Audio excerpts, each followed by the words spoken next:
has been an inspirational journey of perseverance. The reward for a long road traveled was an all-star appearance and a World Series crown. Now, a new chapter is being written. An injury in May has created yet another obstacle to overcome. The Giants get back one of their best tonight. It's Vogelsong back to face the American League Baltimore Orioles next.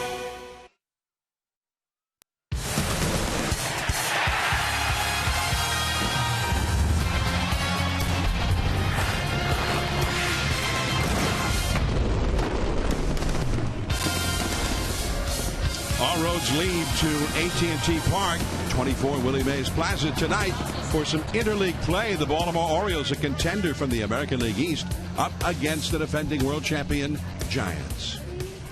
Hello, everyone. I'm John Miller, along with Mike Krukow. Welcome to Giants Baseball. The Giants with a win yesterday back of Tim Lincecum, who was superb.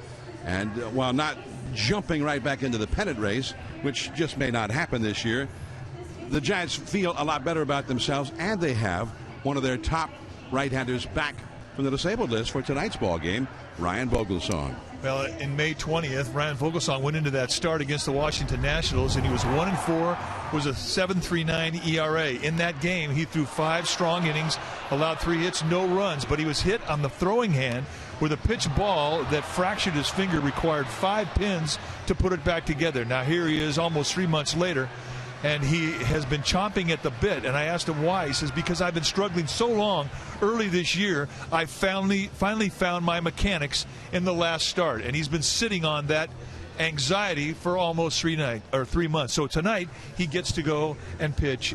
And I hope he has the same mechanics, because he was awfully good that night. And he may need to be awfully good tonight against this slugging Baltimore team. They have the major's leading home run hitter, Chris Davis, and they also have a 14-game winner who will be starting for them against Vogelsong. We'll talk about that and these Baltimore Orioles up against the Giants when we return to the shores of San Francisco Bay next.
a losing team every year over and over again. Last year got in the pennant race, got into the postseason, and this year they're hoping to do the same. And they've got the Major League's leading home run hitter, Chris Davis. Manny Machado, one of the most exciting, dynamic young players, just turned 21 last month. And this is a ball club with a lot of great defense. And their pitcher tonight, Chris Tillman, he's a 14-game winner. Well, Chris Tillman's been a really nice surprise for the Orioles. They saw him coming on late last year, and he really carried it into this season. And as you mentioned, he comes into tonight's ball game 14-3 with a chance to be a 15-game winner. The Giants are going to try and upset that noise. But I also think one of the big matchups in this series is that you're looking at two of the really great catchers in Major League Baseball today. Matt Wieters, the catcher for the Orioles, and Buster Posey, who, of course, in last year's MVP in the National League. So I think it's a very intriguing matchup, just because the catchers are going to be competing against one another as well. But Ryan Vogelsong is a story, and I think that his comeback tonight after almost 3 months on the disabled list is going to be the highlight of the evening. So the Giants, the black and orange, up against the black and orange of the American League, Baltimore Orioles. Stay tuned, and we'll take you to the Comcast Sportsnet studios for an update right after these messages.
Vogelsong, who has missed the last 3 months after that injury to the pinky finger on his pitching hand.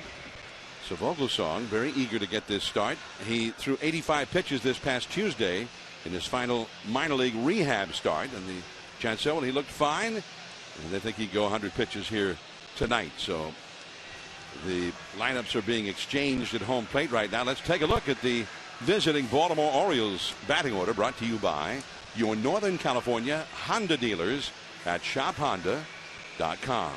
Former National Leaguer Nate McLouth leads off left field. The sensational 21-year-old Manny Machado, third base. Nick Markakis, a veteran, in right field. Adam Jones, who will remind you a little bit of Carlos Gomez, who put on a show here in center field with the Brewers the last 4 days. Jones is that good in center field. He also has 23 home runs. Chris Davis, the major's home run leader, 41 homers and 106 RBIs. Major league leading figures in both categories. He's at first base. Matt Wieters, the catcher. J.J. Hardy, the Gold Glove caliber shortstop, who also has 19 homers. Brian Roberts, the second baseman, and Chris Tillman, a 14-game winner, second in the American League in victories, on the mound up against Ryan Vogelsong. Ryan Vogelsong set to make his 10th start of the year. Vogelsong, 6'4", 215-pound right-hander, who is 36 years old in his 7th year at the big league level, and this is what he has done this year: 2-4 with a 7.19 ERA. But don't let that fool you. His last outing against Washington, the night that he got hurt, he went 5 solid innings, allowed 3 hits, did not allow a run. Said he finally figured out mechanically what he was doing wrong. So he was very anxious about this start, as you can imagine. Interleague lifetime record 4-4 with a 4.35 ERA. Has never had a decision against Baltimore. He has pitched against them 1 time. Let's take a look at the defense playing behind Ryan Vogelsong. Starting the Giants outfield from left to right, it'll be Kishnik, Blanco, and Pence. Sandoval and Crawford patrol the left side of the infield. Scudero and Bell on the right side, and Buster Posey will be in the squad putting down the signs. Vogelsong, when he's on, you're going to see him use a lot of fastballs. There'll be low 90s fastballs, 2 seams and 4 seams. He's got a curveball and a slider and a changeup. And he'll also throw a cutter. And there are times when you'll see him pitch with just the fastball, the cutter, and the changeup. Lots of different movement that he can put in a baseball. He will apply it to swing types. Not a lot of history between these two teams. It's only the 10th time they've ever played head-to-head. And the Giants lead the overall series between the two clubs 5-4. This is the 3rd time, though, that the Giants and Orioles will have had a series in this ballpark. The Giants have returned the favor to Camden Yards only the 1 time. How they figure that out, I'm not sure. It doesn't make sense.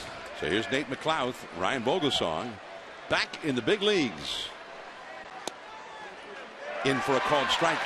Got the low strike there from Mike Everett, the plate umpire. Vogelsong, now 36 years old, 6 feet 4 inches tall. And this is his 3rd season back with the Giants. A 14-game winner last year, 13 the year before. And he's right there again at the knees, 0-2. Yeah, it's a good umpire for Ryan Vogelsong. Mike Everett is a low ball umpire, and he has a pretty wide zone down around the knees. You won't see many high strikes called, but he definitely is an umpire that looks for strikes, a pitcher's friend. 2-strike count to McLouth. And just a little bit off the outside, maybe a little bit low. The rest of the umpiring alignment after Everett behind the plate. C.B. Buckner at first. Quinn Walcott, second base. Todd Titchener is the third base umpire. McLeod, not a big guy, but he's got some power. There is Scudero. One away. You watch the compact motion of Vogelsong, and you really have to remind yourself that he's 6'4", 220. He's a big man, broad shoulders, with a very compact motion right out front over his plant foot. And it's a very repeatable motion, one he's worked on his whole career to make it more compact. And he is amazingly consistent with that arm slot once he locks into it. And here is Manny Machado. Turned 21 just a month ago. 10 homers, 54 batted in. And just Astonishing the way he plays third base. That ball is hit well toward the Willie Mays wall and high off the wall. And the bounce comes back over Hunter Pence. A double for Machado. That is his 41st double of the year. Well, we talk about how hard it is to hit a ball out to right field for right-handers, and there's only been 34 home runs hit out to right field by right-handers since this ballpark opened up, and he almost becomes the 35th. I mean, that is about 3 feet away from the home run part of that wall. And here's where he catches a break. If Hunter Pence had been a little farther back and he'd been able to feel that one hop, he may have had a play on Machado. As it is, a very impressive swing of the bat from the young third baseman. Machado was on a record pace for doubles. The first half of the season, the all-time major league record for doubles in a season is 67, but that's only his second in the past few weeks. Nick Markakis, and it's ball one. No, inside. Markakis, first round draft choice, 7th overall 10 years ago, and a one-time member of the Greek Olympic baseball team when the Olympics were held in Athens back in '04.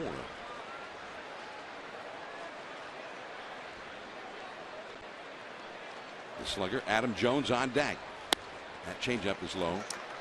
The concern for Vogelsong as he is continuing to build his arm strength is how he'll do in a long inning.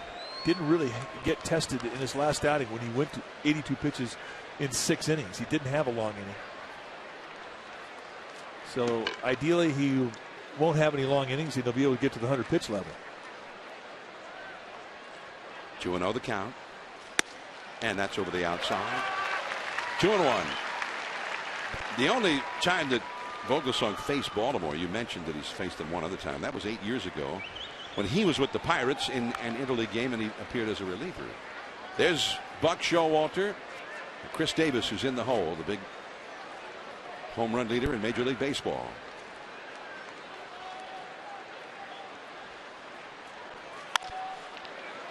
Granite Belt fields it cleanly, and Vogelsong with the put out. Machado over to third. So 2 down, and now Adam Jones will come up. The Orioles have done several things to become once again a contending team in the American League East.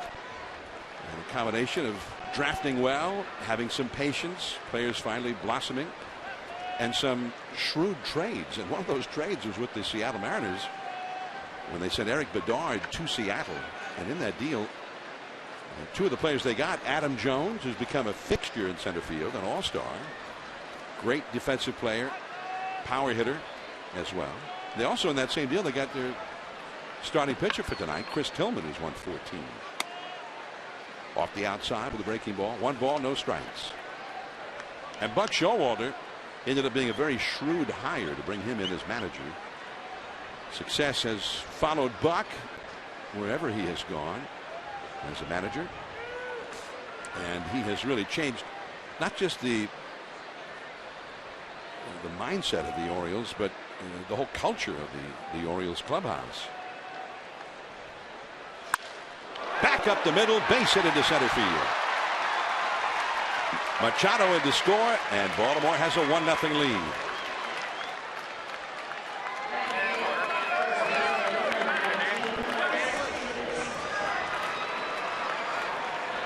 All right, time now for Toyota by the numbers. Toyota's nationwide clearance event is here. See your Toyota dealer for 0% APR on 14 Toyotas. How about most home runs in the major leagues?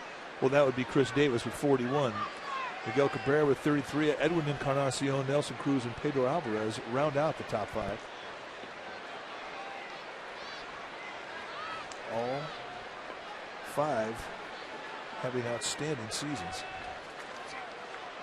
Davis had 37 of those home runs at the All-Star break, and he did not hit any for a while after the break, but has had them coming at a regular pace again here the last 7-8 days as he takes a strike. Davis hit 33 home runs last year, and the Giants saw him when he was with the Texas Rangers during the 2010 World Series, but he was always a guy that was a disappointment in those days. And he has really blossomed this year in a big way. 1 ball, 1 strike.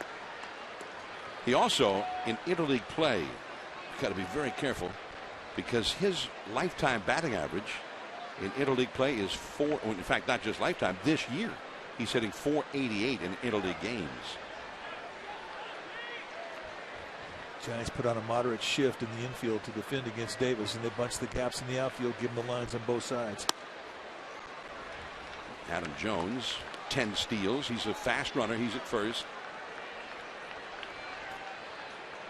Now, the way Davis gets in that batter's box, it looks to me like he's looking middle in. He's looking to yank.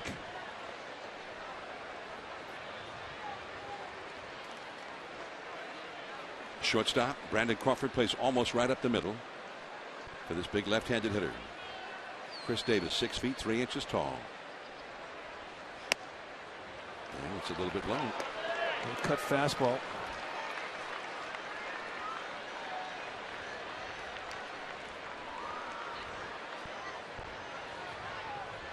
One out double by Machado, and then a 2-out single to center by Adam Jones, and the Orioles have a 1-0 lead. Brandon Crawford moves further over to the right of second base now. And it's ball 4, just off the outside. On Wednesday, he hit number 41, did Chris Davis, against the Padres, and this one was rather prodigious. Just a real relaxed grip on the bat, and he really throws the heavy head. And this looks like he's swinging at 85%, maybe even less, and the ball just jumps off of his barrel head.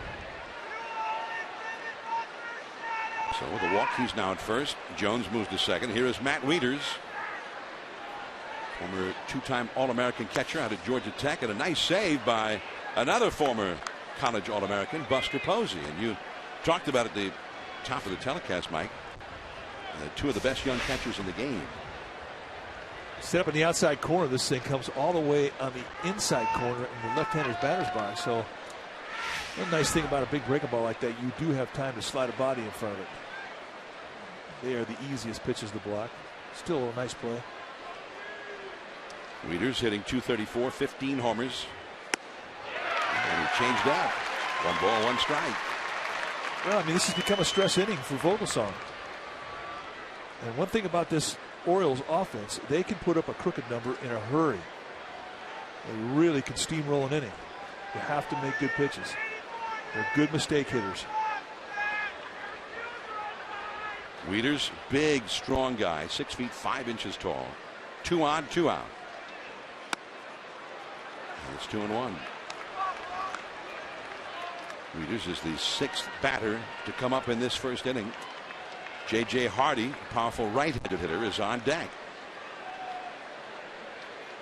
I mean, they got some amazing home run numbers as you look down their lineup. 10, 23, 41, 19, 15. The Orioles have hit 152 home runs overall this year. That's a strike. It's 2-2.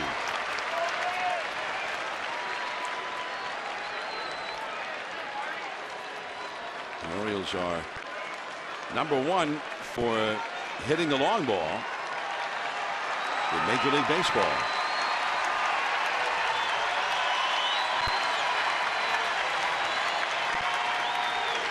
Adam Jones at second, Chris Davis at first. A little bloop, and Crawford ends the inning. A run for the Orioles, 2 men left. Now the Giants are coming up. Scutaro, Crawford, and Brandon Belt.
Order now presented by Audi. Truth in engineering. Marco Scudero, 3 hits yesterday. In the leadoff spot, second base, Brandon Crawford had 3 hits yesterday. Shortstop, Brandon Belt in the number 3 spot. Big 3-run homer in the first for him yesterday. Posey back in there after a day off catching. Hunter Pence in right. Pablo Sandoval at third. In the 6th spot, Roger Kieschnick left field. Gregor Blanco hitting 8th in center field. And Vogelsong, the pitcher, batting 9th against the Orioles right-hander Chris Tillman with 14 wins, second in the majors in victories. He's having a fantastic year. 14-3, 3.89 ERA, 109 strikeouts against 50 walks, 132 innings. In his last 12 decisions, he has 11 wins and 1 loss. When you take your at-bats against Tillman, you're going to see a fastball that's low to mid-90s. He cuts his fastball. He's got a curveball and a changeup. He's right over the top, and it's a very easy motion, and his 93 or 4 can look a whole lot faster in that batter's box. Big guy, 6'5", 210, 25 years old, out of Fountain Valley, California. And it's 0-1. Tillman's a big guy, 6 feet 5 inches tall. He had been with the Seattle Mariners. It was a second-round draft choice back in 2006. Called strike 2 on the outside. You look at Tillman's size and his motion. It really reminds you of Matt Latos. And what he gets is tilt. A real high release, and it's a real downward plane. When he keeps that knee-high location, he's tough to hit. You don't see a lot of ball. And there's the curveball. It's a 12-6 break. You see a guy who's got a release that high. It tells you one thing. He's a young pitcher. That release, that arm slot is one of the hardest ones on your shoulder. There aren't a lot of old pitchers that throw high. Here's Machado. 1 away. Let's take a look at the Orioles defense that will play behind Chris Tillman tonight, starting in the outfield. It'll be McLeod, Jones, and Markakis. You've got really good arms in center and right. Hardy and Machado on the left side of the infield, Robertson Davis on the right side, and now Wieters will be in the squad, putting down the signs. It is the best defense in all of baseball. This team collectively as a group have only made 34 errors this year. The Giants have made 81.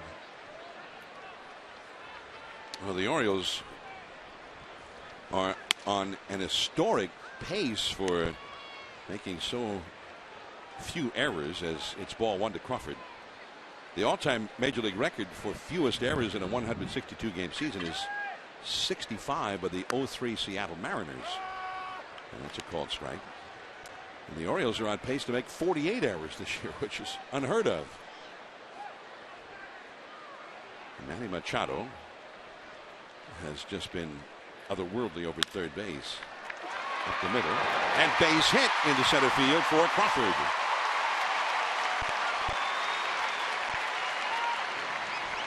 All right, time now for our BMW Drive, brought to you by your Bay Area BMW Centers. And yesterday, Brandon Belt, he showed us a BMW Drive. There was a 3-run shot in the first inning to put the Giants on the board 3-0 over the Brewers. But this was a pitch right at the belt, inside corner. That's to the scout report, and he beat it. And for Brandon Belt, home run number 12, I beg your pardon. That is our BMW Drive. So Belt, who yesterday hit cleanup, and today in the number 3 spot with Posey back in the lineup. Oh, man, he looked bad on that one. Just setting him up. You don't want to have that one in your end of the year highlight film. You can see the slight shift. Big Giraffe fan right here. They love the baby giraffe. Belt with 12 home runs, 44 driven in, a 347 on base average. Crawford back to the bag at first. Davis holding on the bag against him. They're really loaded up toward the right side of that Oriole infield against the left-handed hitter. It's a ball and a strike. There you see Machado, who originally, by the way, in the minor leagues, he was a shortstop, signed as a shortstop. Didn't play third base regularly until he got to the big leagues. And by the way, today is the anniversary of his first big league game. So he's almost over at shortstop right now for Belt.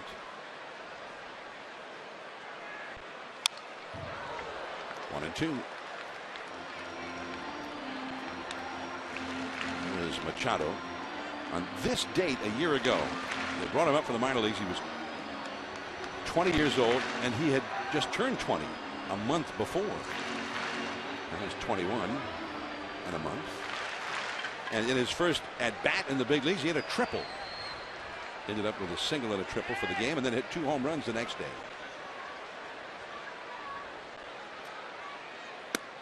Right there, outside corner, got him looking. That's a rough at bat. Knee-high outside corner, just right to the glove. Wieters didn't have to do a whole lot to frame that thing. Just catch it and stick the location. And the way that Bell took that last pitch, and really the way that he took every pitch in that at I don't think he saw Tillman at all.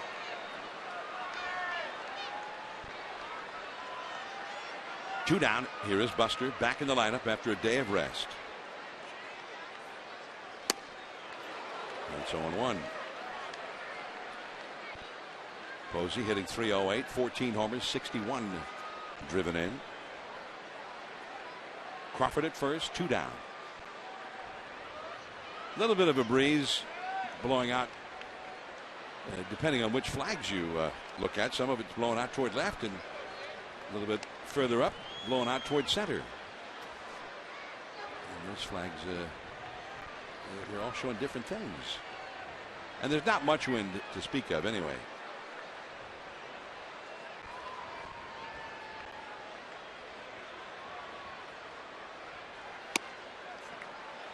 A ball and a strike to Buster Posey. Well, Buster was, of course, the Giants' first-round draft choice. And if memory serves, Matt Wieters was chosen as a first-round draft choice by the Orioles the year before Buster came out. So they were compared a lot. There's hot young All-American catchers out of college. There's a foul off the right field line.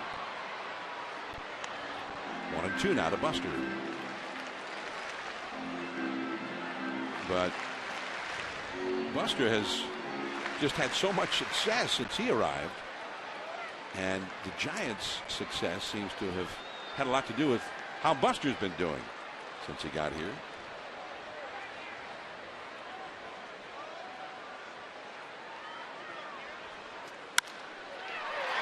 Behind second is Roberts.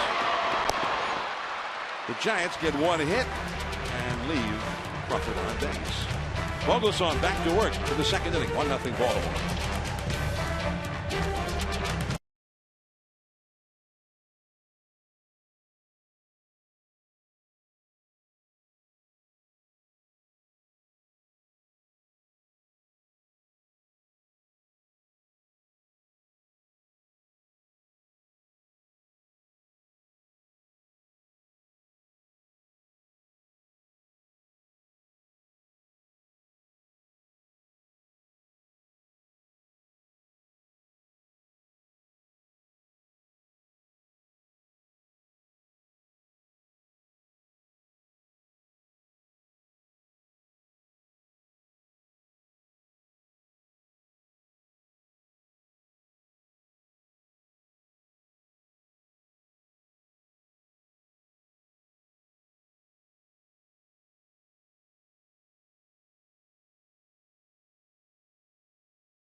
Shoot in HD, share in real time.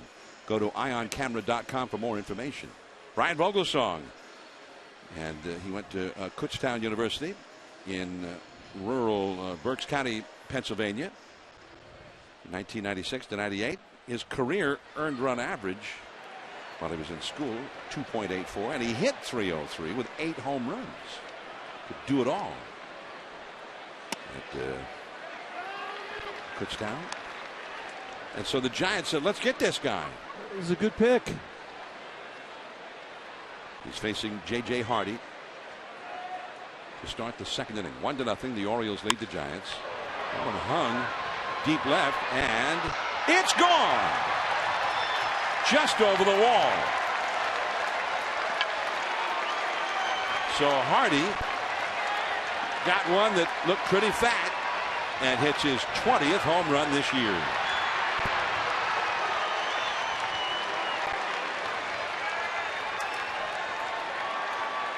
Well, you called it correctly. It's a hanger, big curveball. It just goes right out there and hangs middle in at the belt. And when you hit these the way he does, a nice flat swing from Hardy. He's always had that type of swing when we first saw him with the Brewers. And that ball just backspins right out of here.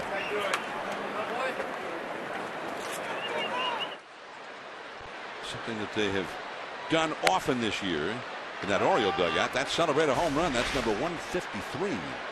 Hands start low, not a lot of hits, and just a flat swing to a hanging breaking ball, and that is right to his wheelhouse. Always been a good high ball mistake hitter. For the most part, this Orioles team, you can say that about a lot of them. Brian Roberts, who is one of the only guys in the lineup other than the pitcher who is not a big threat to hit a home run. Roberts is a speed guy. He's had a lot of injury problems the last couple of years, hitting .240, only 104 at bats this year, 2 home runs. And he's long been a favorite of Oriole fans in Baltimore. Used to be for many years the leadoff man in this lineup.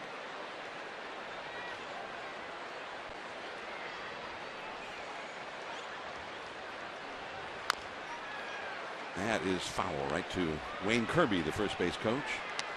Roberts has stolen as many as 50 bases in a big league season. Just 6 years ago, had 50 steals, 40 the next year. A couple of other seasons, over 30. So he was very good at it. And annually would have a .370 or better on base average. Strike 3 call. Two-seamer inside corner. Nice pitch. Well, next homestand, interleague games are back here at AT&T Park. Giants are going to take on the Boston Red Sox August 19th through the 21st. The first 2 games, Monday, Tuesday, are 7:15 starts. That Wednesday is a 12:45 day game. So there are tickets available for all 3 Red Sox games. Go to sfgiants.com. Now Tillman will come up. And it is 0-1. Tillman 0 for 1 as a hitter. They don't have to hit in the American League games, just in the interleague road games.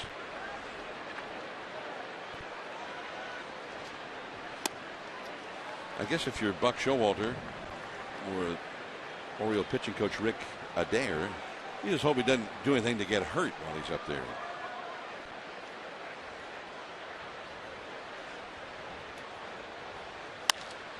Look at that. Back on the ball. Blanco.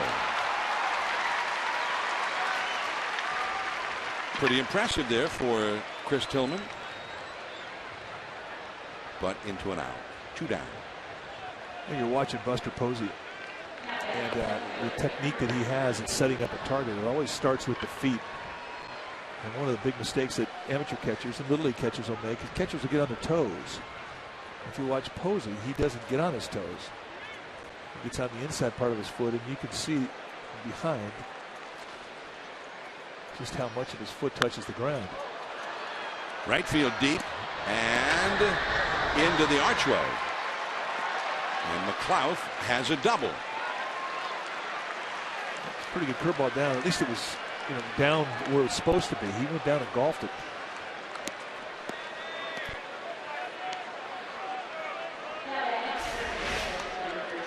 Said they want to kind of backdoor this breaking ball, and it's right there at the base of the strike zone. First pitch, you want to get a strike with it. But McLeod went down and digs it out.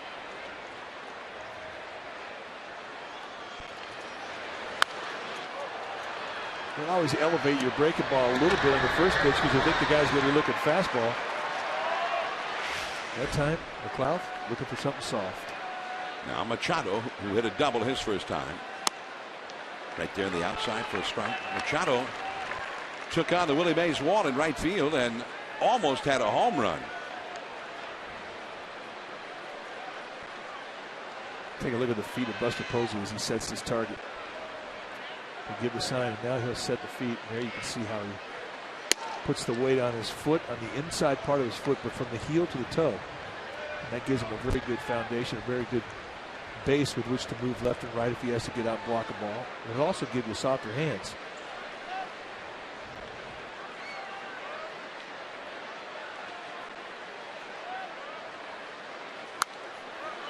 Back out of play. A ball and 2 strikes to Machado. 2-down runner in scoring position. A run is in. The Giants are trailing 2-0 to the Orioles here in the second inning.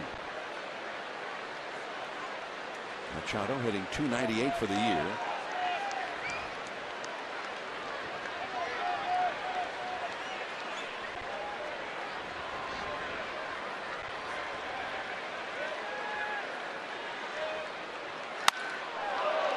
Right to Scutero, and he hit that one hard. Hunter Pence, then Pablo Sandoval, Roger Houston coming up.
Visit Geico.com today. Tim Lincecum yesterday, and he was sensational.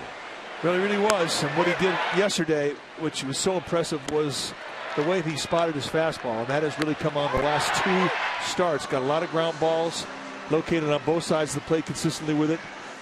He has really, really been pitching beautiful baseball these last 8 starts. That was his first win since his no-hitter. And he gave up 1 hit in 8 innings. Also just 1 walk, 8 strikeouts. But he became the first pitcher to allow only 1 hit and pitch at least 6 innings or more for his first win after his no-hitter since Johnny Vandermeer, who pitched 2 consecutive no-hitters back in 1938. Hunter Pence leads off, and Tillman throws him a called strike. So Tillman got a release point that's a little bit different than most pitchers will feature. And you talked about that in the first inning, Mike. That curveball had drilled into center for the Giants' second hit.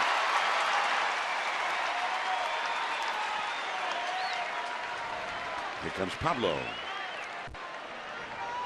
In the National League, a guy the Giants quite often see who comes straight over the top, and it's a different kind of a delivery than Tillman. Colementor with the D-backs. Although Tillman throws a lot harder than Colementor. Yeah, Colementor is as high as anybody I've ever seen. I made reference to Matt Latos, another guy with a high release. You've seen a lot of guys who have high 3/4 overhand releases now. On the outside for a strike to Pablo. Pablo only 3 hits in his last 31 at-bats. The shortstop Hardy playing almost up the middle for Pablo. And again, the third baseman Machado is almost over to shortstop. Back to the screen. It's quickly 0-2. 92-mile-an-hour fastball there. Tillman has won 10 of his last 11 starts. And that has not been done very often by anybody for any team. But some pretty good names in that Orioles list of guys who've done it, like Steve Stone, the year he won the Cy Young Award, Jim Palmer, who's in the booth next to us. Pablo, another one right out there on the outside edge, fouling it back, sort of a desperation swing there to fight it off. Well, teams have been pitching him consistently on that outside corner. I mean, that ball was on the edge of the strike zone. It wasn't that far off, and he really had to reach to get it. I don't think he has good plate coverage in that outside corner right now. And you can remedy that by getting closer to the plate. Pence at first. There you see Pablo's placement in the batter's box. They're going outside again.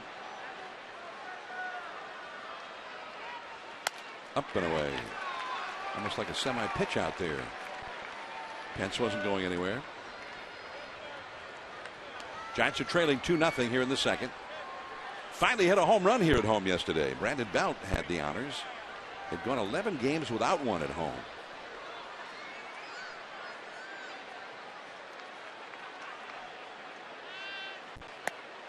Down and away. 2-2.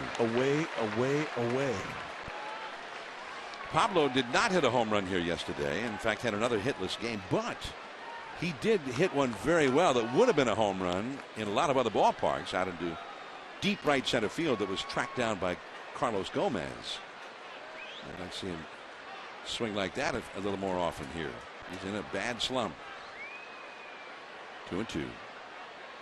Curveball in the dirt to strike him out. Pablo saying that he got a piece of it. And the umpire says, "Oh, you certainly did." And now Buck Showalter says, "Wait a minute, you're letting him call the game?"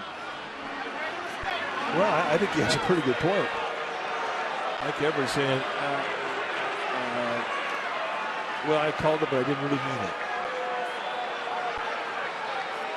He did signal that he swung and missed.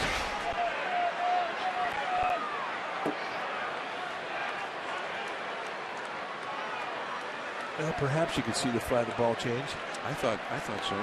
But it definitely is going to make a noise. Of course, it was also a curveball. And looking at that angle there, I do think he caught a piece, but not a whole lot. 2-2 the count. Still alive.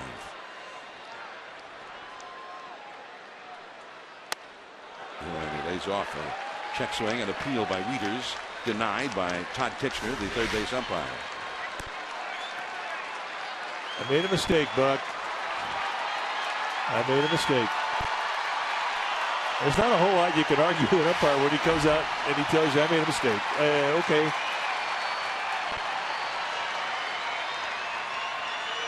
3-2. There goes Pence. And it's ball 4 to Pablo.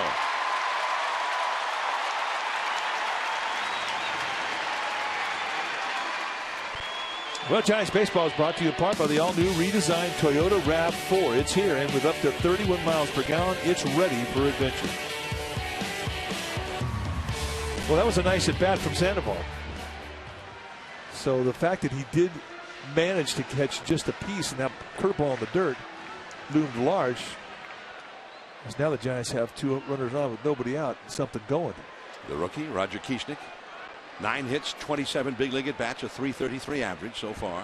This is his 9th big league game. Back to the screen. Came up and in with that 91-mile-an-hour fastball. You know, I think he'd handle that inside pitch. I mean, I watch him in batting practice. He'll take pitches to the inside part of the plate. He's got a nice bent arm approach through that inside location. I think he's got a swing that's built for up. 2 men on, nobody out. Giants down 2-0. Right to that outside edge. And now it's 0-2.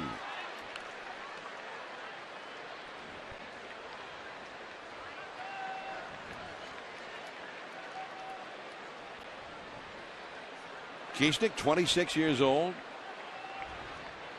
And he had some immediate success when he arrived to the big leagues last week in Philadelphia. He's behind 0-2 now. Curveball, and he tops it foul off to the right. Stays alive. I mean, these foul balls, I mean, they're hardly making a noise. They're just catching the red stitch on the seam. Thank goodness that stitch is there. Yeah, if it's not a high stitch on the ball, he's out. Tillman, fidgety on the mound, into his stretch. Pence at second, Pablo at first. Struck him out and just blew him away. The high hard one.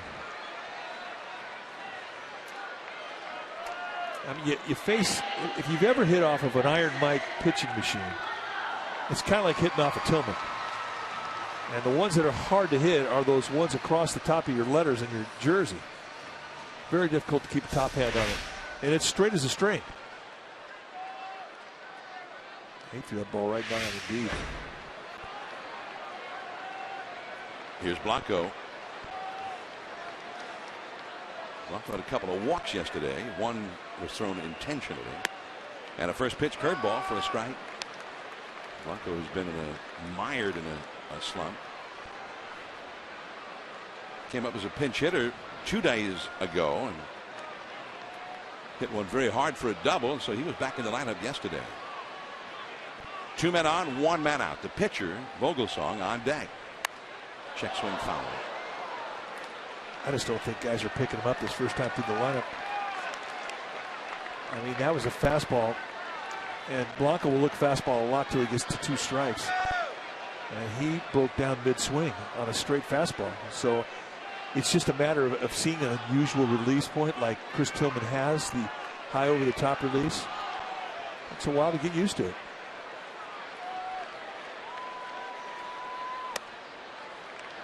A ball and 2 strikes.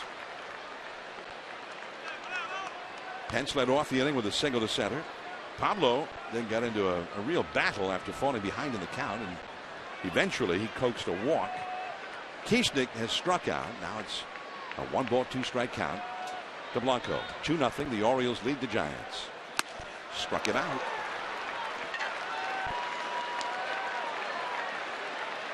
And they're late on that fastball away.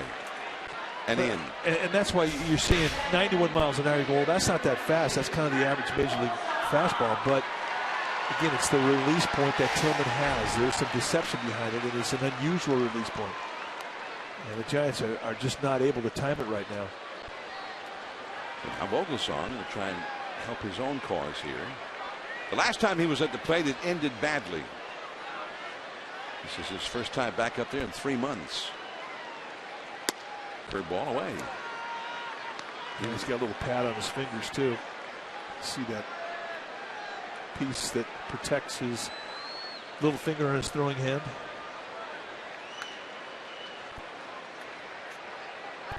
The pinky finger on his pitching hand. That's a strike on the outside. 1-1 the count. Vogelsong 1 hit, 14 at bats for the year. When he got injured, he actually had swung at the pitch that hit him.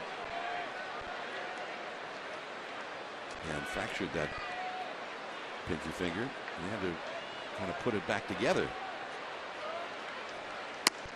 Right there again on the outside. 1-2 the count.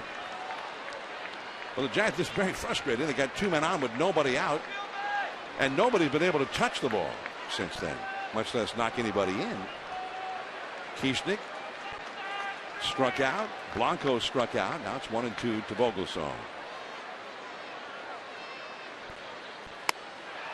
And after getting in a bit of a jam, he strikes out the side. There's Chris Tillman. Still 2-0 Orioles. The Power coming up, starting with Mark Akins.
Let's take a look at Who's Hot, brought to you by Papa Murphy's Take and Bake Pizza. Who's Hot? The Giants starting pitchers here lately. In the 4 games of this homestand. And Matt Cain had a good one in there. A 1.91 earned run average. The batting average against only 149. In those 4 games, the starting pitchers only allowed 14 hits altogether. 26 strikeouts, 8 walks. Godin Monday, Cain Tuesday, Bumgarner Wednesday, and Lincecum, who had the 1-hitter through 8 innings on Thursday. By the way, a lot of people wondering, why was Lincecum taken out of the game? He was only 108 pitches. He was looking great. And Bochy said that it wasn't an issue yet with the blister, but they just didn't want it to become an issue. So they thought, hey, he's over 100 pitches. It's a pretty good lead. The bullpen's rested. Let's get him out of there earlier rather than later, so that thing doesn't become a full-fledged blister issue. Yeah, he was brilliant yesterday. You go back the last 9 starts the Giants starters have had, the ERA has been 1.89. So that's really 2 trips through the rotation. And that's in at the knees with a changeup for a called strike to Nick Markakis, the third place hitter for the Orioles. And this is a gauntlet through which Vogelsong's going to have to run here. Adam Jones on deck, then Chris Davis due up third in the inning. All 3 of these guys are very tough. There's Jones, who's got 23 home runs, and Davis with 41 big flies. Right there, outside corner. The ball and 2 strikes. Just tuck a nice little cutter in on that outside corner. And that's where Vogelsong has to be right now. He cannot make mistakes out of the middle of the plate. He has to stay on the corners. And when he's on, he'll do that consistently.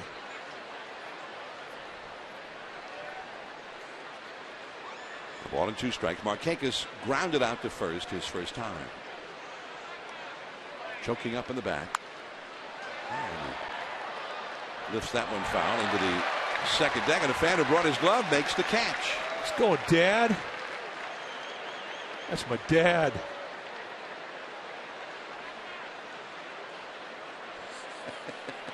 Fantastic.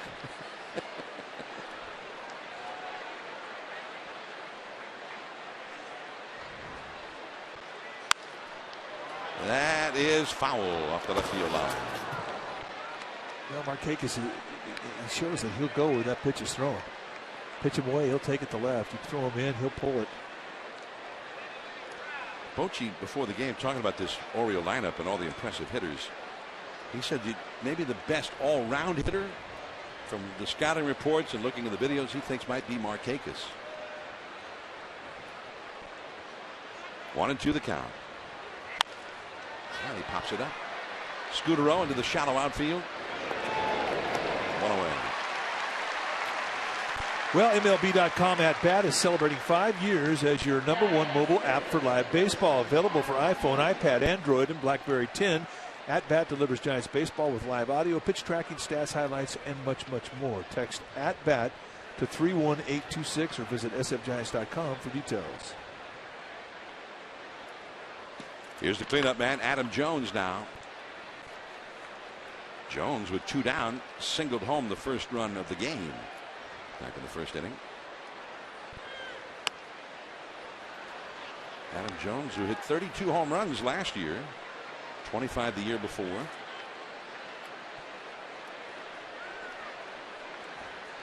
But he was drafted originally by the Seattle Mariners. Broken bat, base hit to center. And he muscled that one out there. He's 2 for 2. You know, 2 times he's gone right back up the middle. This was the first inning. Right over the backside of Vogelsong up the middle, and that put the Orioles on the board. So Jones, 2 nice up the middle approaches. And you got to keep an eye on him once he gets to first base. He can steal a bag. So Chris Davis, the 41 home run man, comes up. Belt on the bag at first with Jones. The Giants had the shift on again. Pablo is well off the third base line, and you see him there, almost a shortstop. Crawford behind second.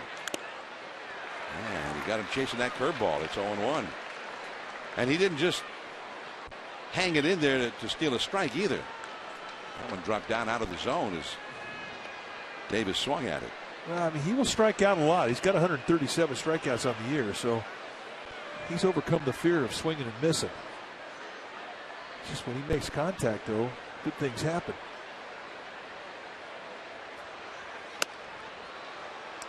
.87-mile-an-hour fastball. It's a ball and a strike.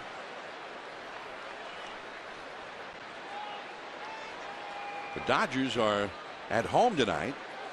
They're taking on another power from the American League East, the Tampa Bay Rays, in interleague play. And the Rays hold a 3-0 lead, last of the third in LA on the out-of-town scoreboard. Over the outside, and it's 1-2. Use that cutter again. He had the same type of success with it against Markakis. Guys see that pitch early, they give up on it, and then all of a sudden the little cut brings it back into the strike zone.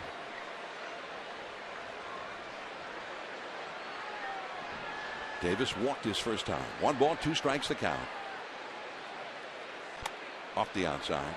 Jansen almost vacated the entire area near third base. Once they got to 2 strikes, they swung still further toward the first base line.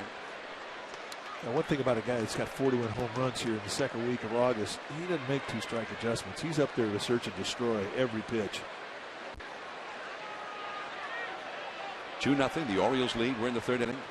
And Jones back to the bag. See Marco Scudero well over toward the first base line, trying to plug up that hole.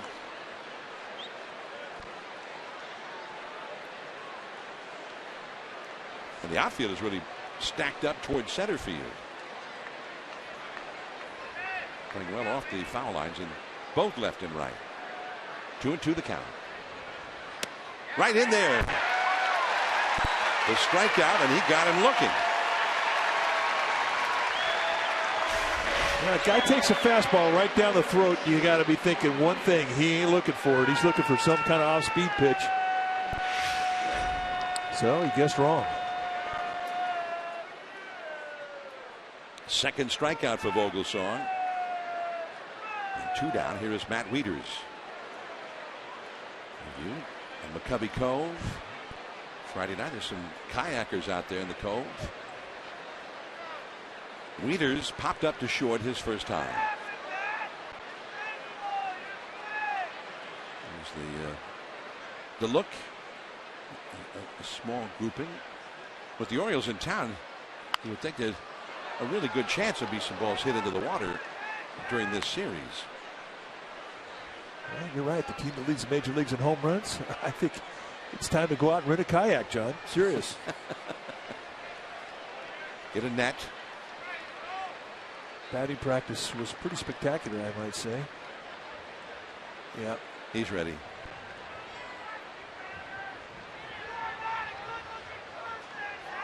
One strike to count to Wieters.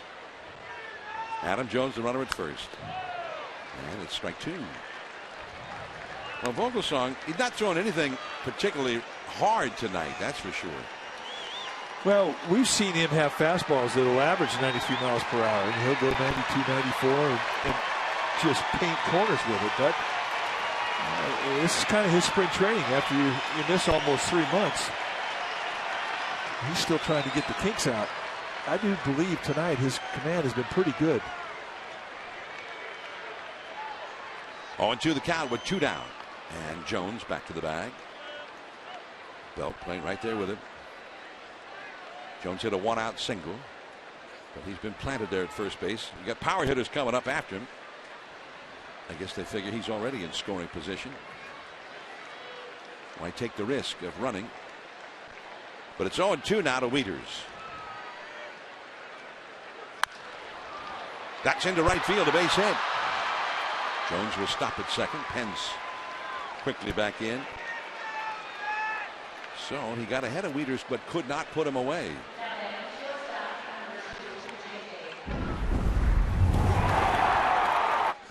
Go ahead, Mike. Well, just a hang and breaking ball left up there middle end to J.J. Hardy, and that mistake cost Ryan Vogelsong another run. That was home run number 20 for Hardy. That was his first at bat tonight in the second inning. Now here he is in the third. He's got a chance to do some real damage. 2 men on with 2 men out. Vogelsong, who's already thrown 52 pitches here in these first 3 innings and counting.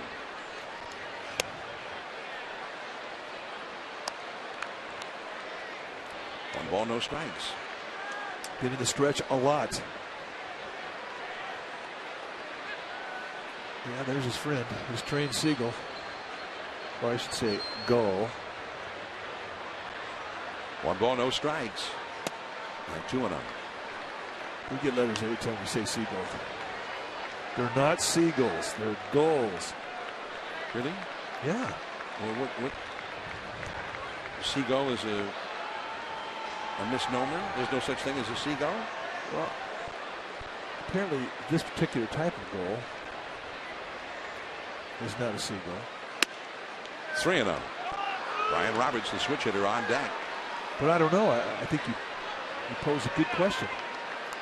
This one here does not want to leave. Well, a lot of those that you see at the seashore, they're much more white. I think that's hysterical. That ball is hit well. Kingston gets there. Living dangerously. Hardy swinging away on 3-0 and hit it hard, but he is out.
Look at some of the Giants stars of tomorrow.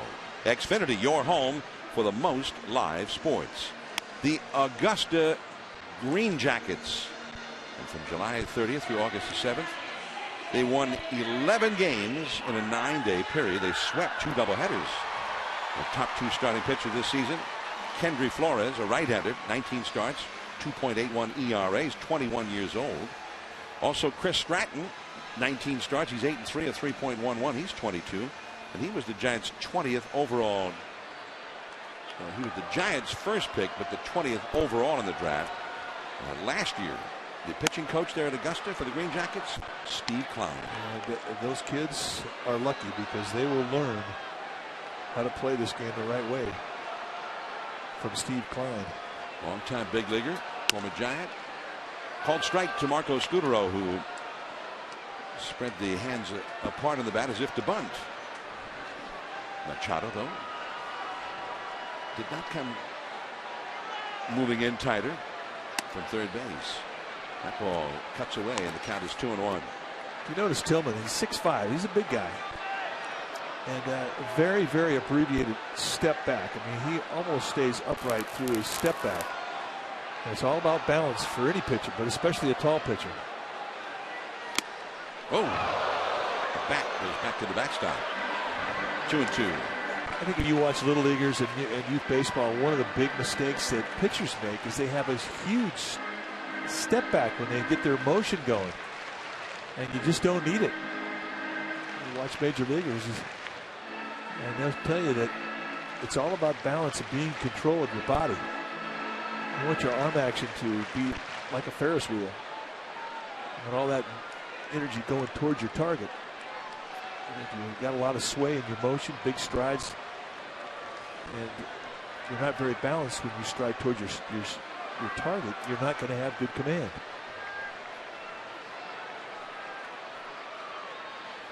Struck him out. And that does not happen often. Giants Baseball is brought to you in part by Dodge. See your Bay Area Dodge dealer and experience a world of performance, design, and fuel efficiency. Schedule a test drive. Go to Dodge.com and check out our powerful lineup. Marco Scutaro again this year has swung and missed at pitches fewer times than any other hitter in the big leagues. So that would be, I guess, the 24th time all year that he has swung at a pitch and not made any kind of contact at all. Here is Brandon Crawford. There was a counterpoint on that when I saw the information about Scutaro. Pedro Alvarez, the big young slugger with the Pirates, swung and missed 287 times. Wow. And it's a ball and a strike. Of course, Alvarez hits a lot of home runs, gets a lot of RBIs, but you wonder if he could make contact a little more often, what he might be able to do. Brandon Crawford singled his first time. I think the swinging and missing there by Scutaro, though, it underlies what you've been talking about, how the Giants are just not picking up the ball well out of the hand of Chris Tillman. Well, I mean, the large percentage of pitchers at this level have a three-quarter release. Another strikeout. He has struck out 5 Giants in a row, and most of them with pitches just like that one. Well, and those 5 Giants in a row have all swung and missed at strike 3. There haven't been any called strike 3s from Mike Everett, the plate umpire. And I mean, that ball is just by him. Well, almost in the glove by the time he got the swing off. Brandon Belt, who was called out on strikes in the first inning. But Tillman is on a roll right now. And there's some contact. 0-1. Belt was the opposite. He didn't seem to be getting a good look at the ball and couldn't get a swing off at all his first time. 2-0. The Orioles lead the Giants. 2 down, nobody on here in the third. Into the defense from shallow right field. He's out. Nice play.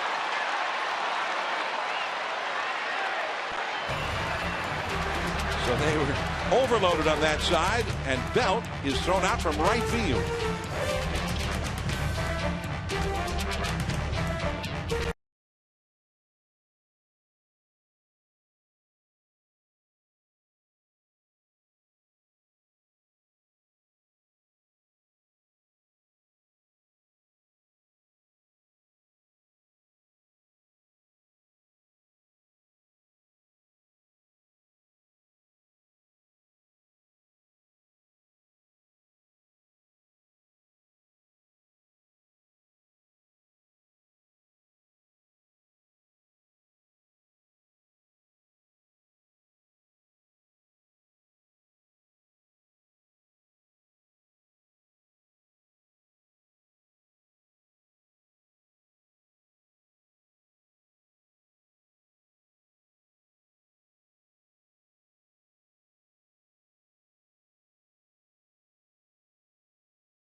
some help with the pump. Test drive an efficient new Ford today. It's the right choice for California.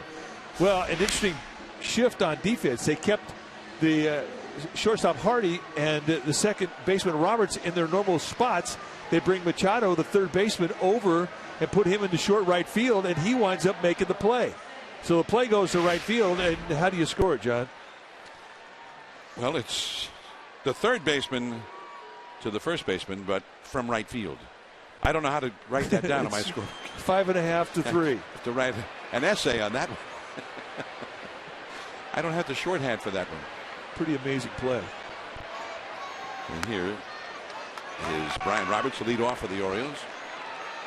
But I just think it makes way too much sense. If you have a normal shift, everybody moves over and they get into a position they're not familiar with. Well, I've been asking that question for years. Why not? If your guy's your shortstop, why don't you leave him at short? If your guy's your second baseman, why not leave him at second? And have the third baseman be the guy who becomes the extra guy. And that's what they did. And really, Machado made a nice play. And he's got the arm to make that play. And he may have one of the best arms. He may have just the best arm of any infielder in the game. And we saw it there. That's the thing, that you get out into right field, that's a long throw to make. Brandon Bell just couldn't believe that he was out as far out into the outfield as that ball got. 1 ball and 2 strikes to Brian Roberts, who struck out looking his first time. Vogelsong. Ooh, that was a close one. And I think that same pitch in the same spot has been called a strike a few times tonight. Well, that does frustrate you when you're out there on the mound, especially when you're trailing the game 2-0. And your pitch count is mounting. 60 pitches already. He struck it out and went right back out there again. This time Roberts chased and didn't get it.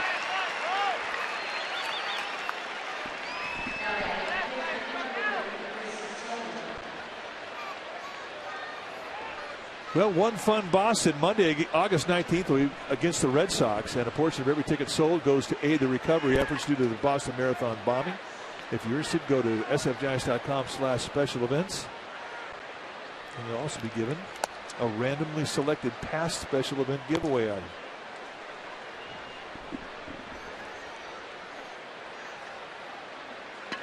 Randomly selected special event giveaway item. 1 ball and no strikes, and Tillman takes the ball down and away. On the out-of-town scoreboard at Yankee Stadium, Mariano Rivera had a 2-run lead, 9th inning, trying to end the Detroit Tigers' long winning streak, and Miguel Cabrera hit a 2-run, 2-out homer against to tie that game. Under Pence in foul ground, and Jones hit the ball pretty well a couple of times tonight. Yeah, he's a backyard boy. That's a good swing. He's played his share of baseball as a hitter.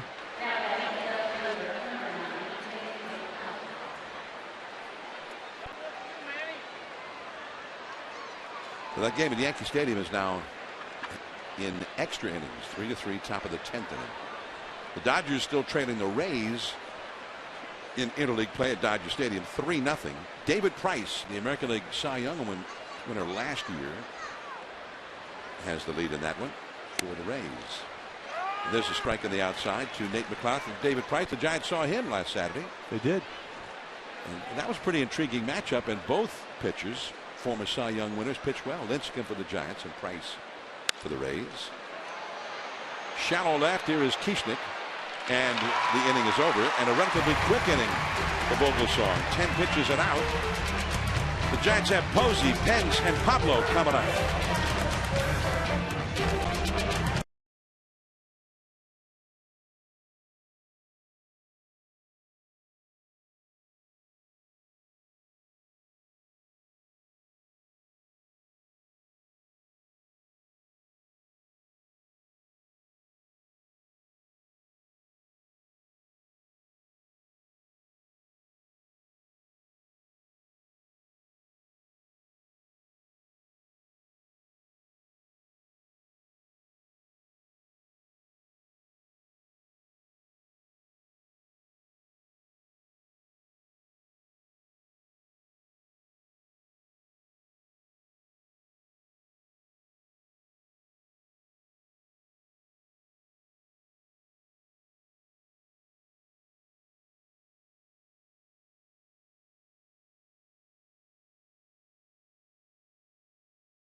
are they? Well, they're an award-winning team of 14 journalists dedicated to holding the powerful accountable. The investigative unit on NBC Bay Area. We investigate.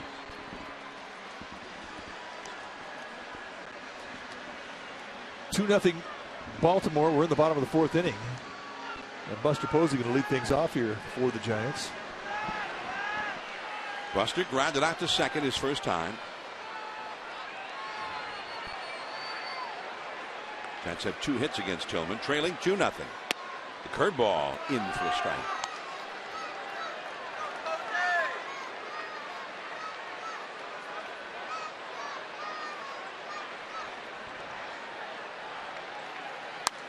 And out of play. Tillman was drafted by the Seattle Mariners, and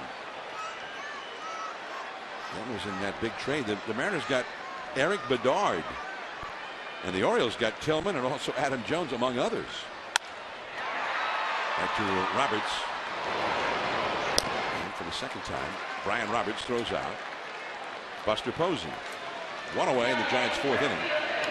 The Giants have not had a hit since Hunter Pence led off the 2nd inning with a line drive single to center. And then Sandoval followed that up with a walk. And since then, Tillman has taken charge of this game in a big way. After those 2 guys got aboard, he struck out the next 5 in a row. So here is Pence. The other Giants hit was Brandon Crawford's 1st inning single. And a high pop-up. Roberts goes out. Markakis in behind him, but it's Roberts. So Pence is promptly retired. 2 down.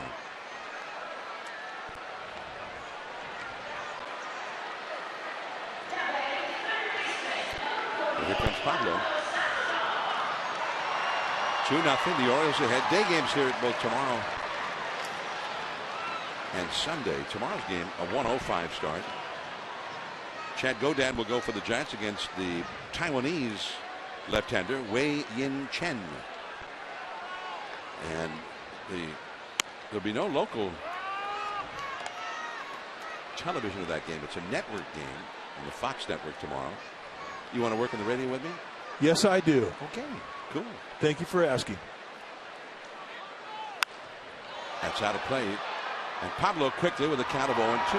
And then a 1:05 game on Sunday. Matt Cain for the Giants against the Bay Area native Bud Norris, the former Houston Astro, just recently acquired by the Orioles. By the way, Manny Machado is out there in shallow right field again, the third baseman. Over Machado's head, but right to Markakis. They're really defending that area against the Giants, who don't hit home runs right now. 2-0. Machado is coming up.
Brought to you by Dodge. Visit Dodge.com or your Bay Area Dodge dealer today. Doubleheader in Chicago on the south side. Twins 7-5 in game 1 over the White Sox, and the Twins 3-2 in game 2. 5 home runs hit in that 3-2 game. Every run in the game on a solo home run. That went 10 innings. The Angels, back of Jared Weaver, beat the Cleveland Indians 5-2. The Tigers and Yankees in a 3-3 tie. That game in the top of the 10th inning at Yankee Stadium. Here, 2-0. The Orioles leading the Giants at AT&T Park, and Vogelsong misses with ball 1 to Manny Machado. And they're doing something different with that big shift. We always used to see that shift when Barry Bonds was here. And it's very intriguing what they're doing, with Machado being sort of the rover out there. Pulls that one foul past third. The other games in American League parks, the Athletics, they clobbered the Toronto Blue Jays up in Canada. And Josh Reddick hit 3 homers, 3 of the 5 home runs. Cespedes and Lowry also went deep for the Athletics. Parker got the win. Royals leading Boston 9-6 in the top of the 9th in Kansas City. The Rangers lead the Astros 7-4 down in Houston, last of the 8th. The Brewers over the Mariners up in Seattle in the top of the 5th. A lot of games in American League parks today and tonight. Here the Giants trailing the Orioles 2-0, 5th inning. Adam Jones knocked in a run in the first inning with a single, and J.J. Hardy homered in the second for the 2 Oriole runs. 2 scuds in a row, 0-2, 1-2. Mr. Posey getting a workout. You don't normally expect to see balls in the dirt that far out in front of home plate when you're catching Ryan Vogelsong. He's usually a pretty easy guy to catch. Put your glove up there, and for the most part, he's going to hit it. And that's where Vogelsong usually puts you away. You got to get an 0-2 count. 2-2. Crawford. Machado is now 1 for 3.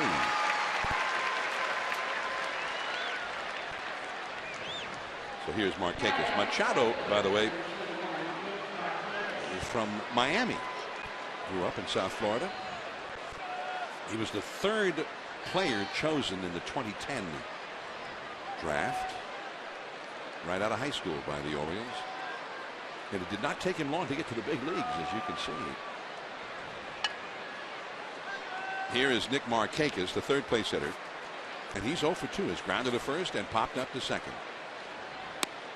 It's in for a strike with a changeup. Changeup has really been a good pitch for him tonight. Curveball's a little lazy. I think his best breaking ball has been the cutter. But he's in a pretty good groove right now. He's hitting the spots. 0-1 the count. And it is low. 1 ball, 1 strike.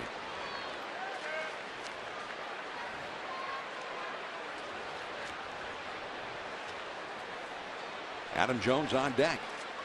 2 runs, 6 hits for the Orioles. No runs, 2 hits for the Giants.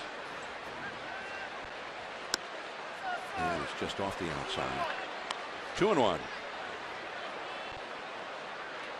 Giants and Orioles playing interleague play. There was a time when they were both in the National League and great rivals, and they were the 2 best teams in the National League over a run of a few years. But that time was the 1890s. That's a foul off the first base side. So I really didn't see many of those games. We just read about it.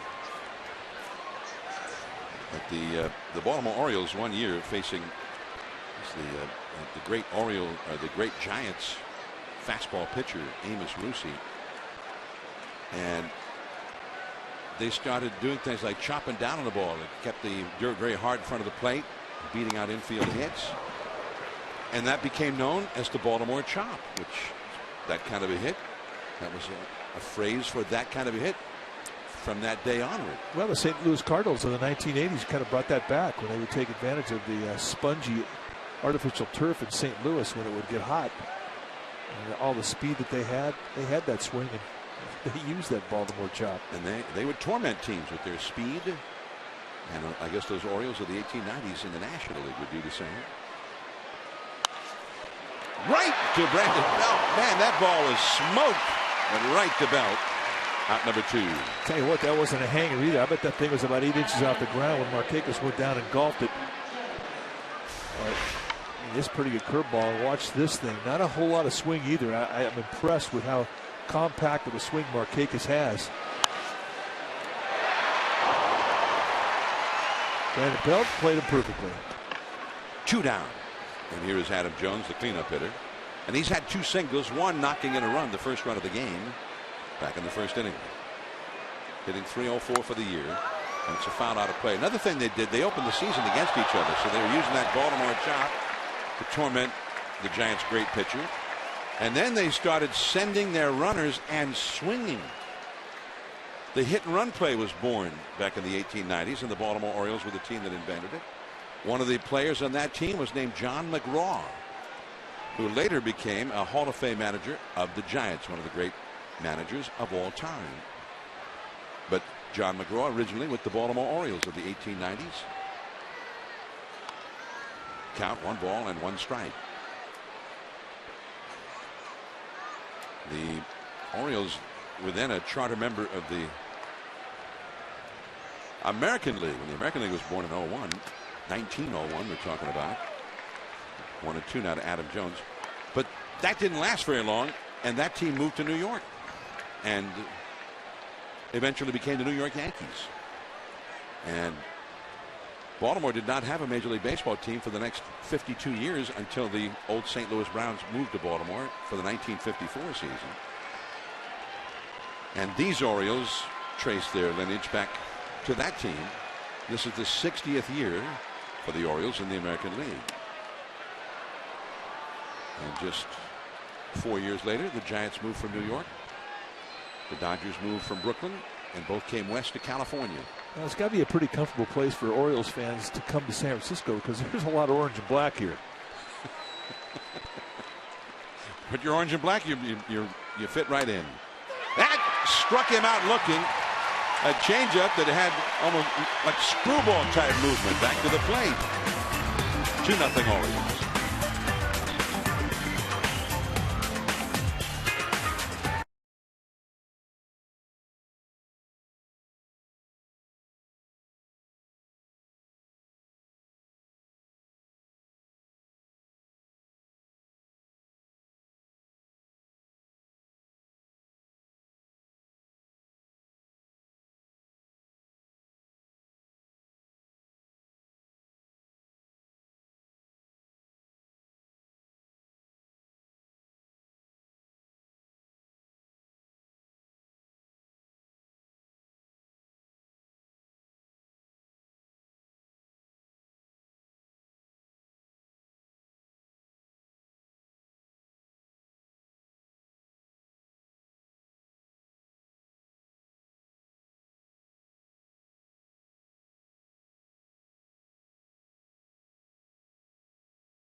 Or Bay Area Jeep dealer. Visit Jeep.com. The Nats clobbered the Phillies 9-2 in Washington. The Reds over the Pods at the great American Ballpark. The Braves won again. They may never lose another game. Braves have won 14 in a row, beating the Marlins, the Cubs, and that was young Chris Russin. Chris Russin, he pronounced it. And he and the bullpen shut out the arch rival Cardinals in St. Louis. The other scores in National League parks, the Rockies just clobbering the Pirates 10-1, top of the 8th at Coors Field. The D-backs lead the Mets in the desert 4-2, last of the 6th, and the Rays now with a 3-0 lead Top of the 5th inning. Capuano going for LA against American League Cy Young winner David Price. There. Chris Tillman shut the Giants out on 2 hits through the first 4. Kieschnick, who struck out his first time, takes ball 1, hitting 7th in the order. Blanco on deck. Vogelsong due up 3rd. Little bit high. 2-0. Now that's a pitch guys have been swinging at and not making any kind of contact on at all. So a little bit of an adjustment there perhaps by Kieschnick. 2-0 the count. Right there in the outside for a strike. And he keeps hitting that spot over and over again, doesn't he? He's got excellent command. You can tell he's been throwing with a lot of confidence. You don't have 14 wins second week of August and not have a lot of confidence. And he's pitching like it.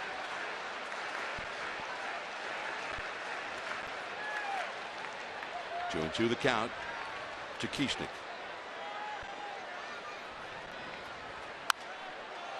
Fights it off back into the second deck. Now, nothing drives a hitter crazier than seeing a ball that he thinks is pretty big and swinging at it and not even fouling it off. I mean, that blows their minds.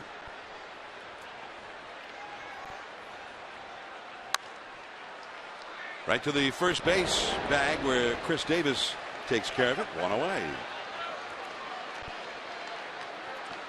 And I can guarantee the conversation in the Giants dugout is all about how to try and hit this guy. What adjustments you have to make in your swing to be able to square up that fastball, because he just hasn't had many fastballs hit right on the screws. Here's Gregor Blanco. He's had 6 strikeouts. He had 6 strikeouts in the first 3 innings. Blanco shows bunt, takes ball 1. Machado, who was already playing in on the edge of the grass at third, came quickly forward just in case he met it. Now he stays in on the edge of the grass again. Curve in the dirt. 2-0. You know, a guy that used to pitch for the Padres, and I remember mostly with the Padres. Remember, he was about a former basketball star in the Ivy League, like 6'9". Chris Young. Chris Young. And he kind of had a similar delivery to this guy and did not throw particularly hard, but he was a big strikeout guy. Didn't throw hard at all. It's just the unusual arm angle that you just don't see. Now all of a sudden you put 90 to 94 miles per hour on the fastball like Tillman's doing. That's tough. Hit sharply but right to Hardy at shortstop. 2 down. That has been one of the best hit balls on a fastball we've seen all night.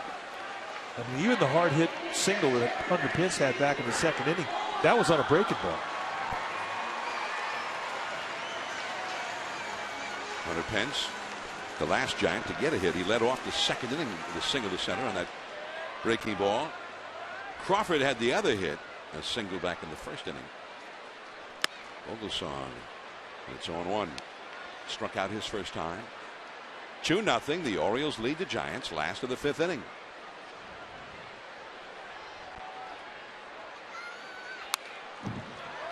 And now it's 0-2. In that American League East, the Red Sox, the division leader, by 2 games over Tampa Bay, and Baltimore 5.5 out. The Red Sox have been beaten. That game in Kansas City's over. The Red Hot Royals over the Red Sox, 9-6. Curve outside. So the Orioles know now that they could gain ground at first place with a win. And that is all for the Giants. And they weren't up there very long here in the 5th inning. That's 12 in a row retired by Tillman.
Time now for California Earthquake Shake It Up. It's brought to you by the California Earthquake Authority. Visit insure.earthquakeauthority.com to learn more. Get earthquake insurance. On this date in 2010, well, that's when Pat Burrell hit a sac fly in the bottom of the 11th inning to score Edgar Renteria, and the Giants would go on to beat the Cubs 4-3. The win put the Giants 1.5 games back of the Padres, and it set the stage for a very memorable next 2.5 months. Pat Burrell, a good Giant. He's, among other things, doing a lot of scouting for the Giants now. Yeah, he's one of those guys that has to stay in the game. He's got a lot to offer. Chris Davis, the Major League's home run leader, 41 home runs in just a little over 2/3 of a season. He's got a shot at hitting 60. And a changeup off the outside from Vogelsong. 1 ball, no strikes. He's walked and been called out on strikes in this game.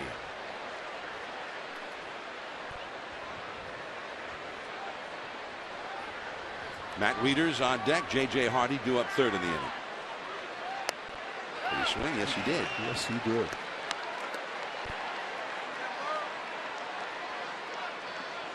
On the out-of-town scoreboard, by the way, the Yankees, after blowing that lead to the Tigers in the 10th inning at Yankee Stadium, won the game on a base hit by Gardner in the last of the 10th inning.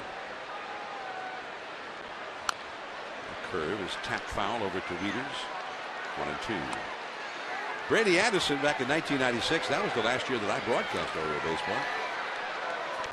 He hit 50 home runs that season. Frank Robinson won the Triple Crown his first year as an Oriole. That was a pretty good trade they made, getting him from the Reds.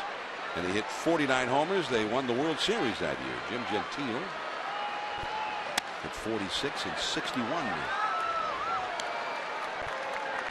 Rafael Palmeiro later hit 43 homers for the Orioles. So he's got an excellent shot to obliterate the Orioles' all-time single-season home run record. Giants have a shift out for him. 3 infielders to the right of second. And now it's a full count. 86-mile-an-hour fastball there from Vogelsong. They really bunched the infield on that right side. Playing to pull. Not a big dramatic shift in the outfield. Although Gregor Blanco is about 10 steps towards the right center field gap. They are playing the gap, trying to pinch it. It's a walk.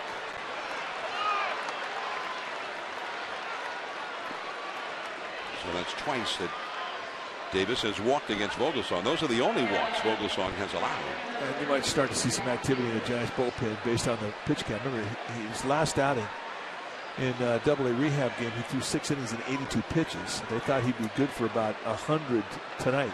And he's had a lot of those early in this game out of the stretch. So they are watching that very closely. Matt Wieters has popped to short and singled. Takes a called strike. The hole is opened up on the right side of the infield with Brandon Belt playing on the bag with Chris Davis. And Scudero shaded toward second base, double play position.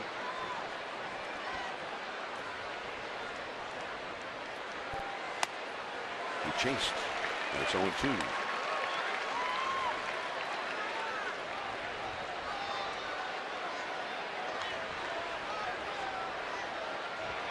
The Tampa Bay Rays have scored 3 more runs in the 5th inning in L.A. meanwhile, and now have a 6-0 lead over the Dodgers down there, still batting in the 5th. Along the left field line, foul. 0-2. Never spilled a drop. Got the old-time Orioles cap, which they've started to feature again. That white panel and the Oriole bird. That's a foul. Change up. Back in the 80s, Fred Lynn, formerly a star of the Red Sox and the Angels, was signed by the Orioles. And Fred Lynn used to call that bird the Oriole duck. The Oriole duck. Yeah. So it always looked like a duck to him. So they're featuring it again, part of their history. And that is up and away. There's the Oriole duck. Well, yeah, I could see that. I guess you could say that if you play for the team and you're hitting game-ending home runs and he had a good season. and win games. First year there. Giants bullpen is busy. Right to second. Scudero back to first. Double play. Chris Davis took off and belatedly started to head back, and it was too late. Well, the one thing they always teach you, freeze on a line drive. And watch Davis at first base. 2 steps, that's too many. You're done. Thanks for stopping by. Freeze. It's tough play. It really is. You're getting your secondary lead. Your momentum's going to the bag. You see the ball come off the bat. You turn around and locate it. It's just too late. J.J. Hardy. And he's hit the ball hard twice against Vogelsong. He's had 2 pretty good pitches to hit.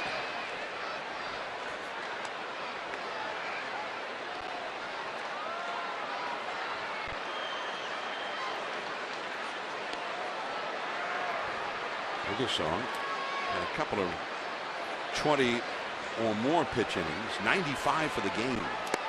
Change up in the dirt. 2-0. Well, this will definitely be his last inning. And, I think that David Getty and Bruce Bochy have to be thrilled with what they've seen tonight. You can imagine he was a little pumped up first couple of innings, did a lot of time in the stretch, but then he settled in the third and really has pitched beautifully.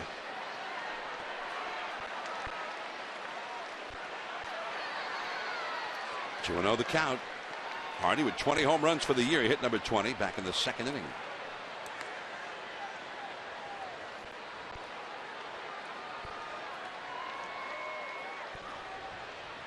Two and 0 the count. And he eases that one over the outside of the knees. This nice 2-seam changeup. Big movement. And I mean, he's backdoored it with that movement. That's a heck of a pitch.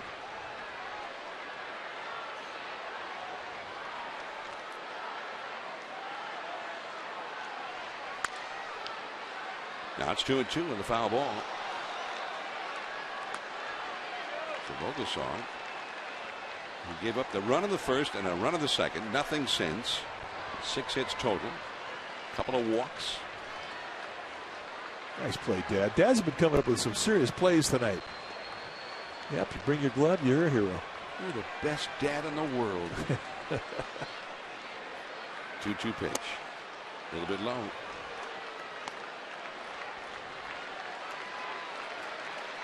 So this will be pitch number 100 for Vogelsong.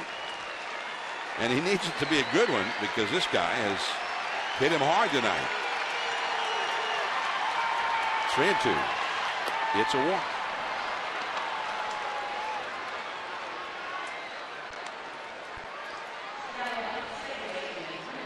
For comprehensive coverage of everything orange and black, and we're not talking about the Orioles here, check out pregame live and postgame live before and after every Giants telecast on Comcast Sportsnet. Authentic Bay Area sports. And we mean the San Francisco, Oakland Bay Area, not the Chesapeake Bay Area. Here is Brian Roberts, who has struck out twice against Vogelsong. Got the high strike there, 0-1. So Vogelsong is sort of on that edge right now, isn't he? They felt he could go 100. So he's right there now, 101. They want to see if he can get through this inning. They have the pitcher on deck. But they definitely are concerned with the pitch count. But he's definitely given them what they hoped he would give them tonight. He has struck this guy out twice. So he's had plenty of success against Roberts in this game. 0-2 the count this time. Another catch. She made the play. I was looking at the guy. Usher was looking at the guy saying, "Are you okay?" And she said, "She caught it." Yeah, she caught it. I have a little bit of a bruised ego, maybe, but otherwise, I came out of it all right. Yeah, you have an ice bag I could put on my head.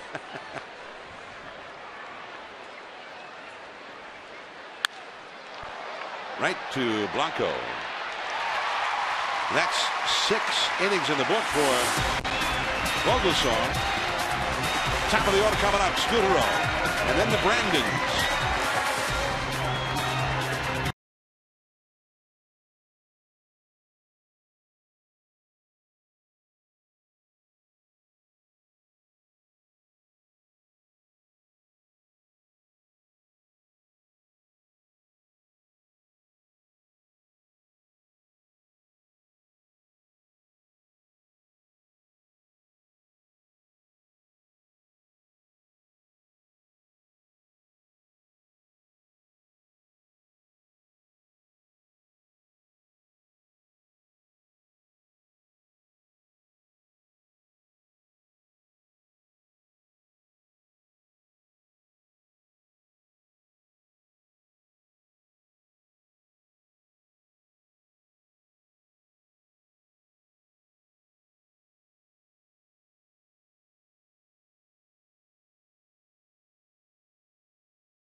The 25th, and that's Saturday.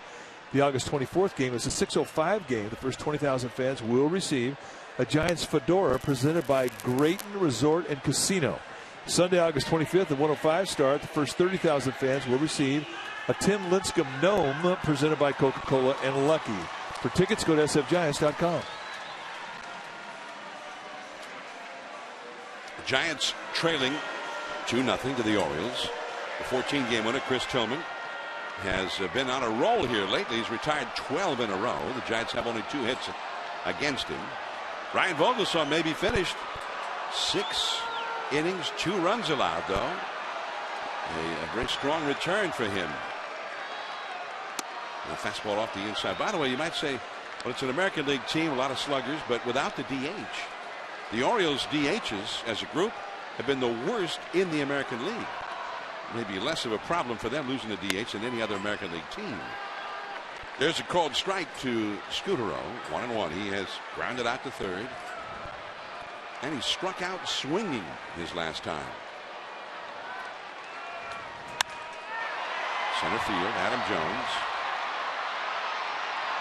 1 away. Now, it is going to be the end of the night for Vogelsong. He had a nice round of applause and a lot of pats on the back, handshakes from his teammates.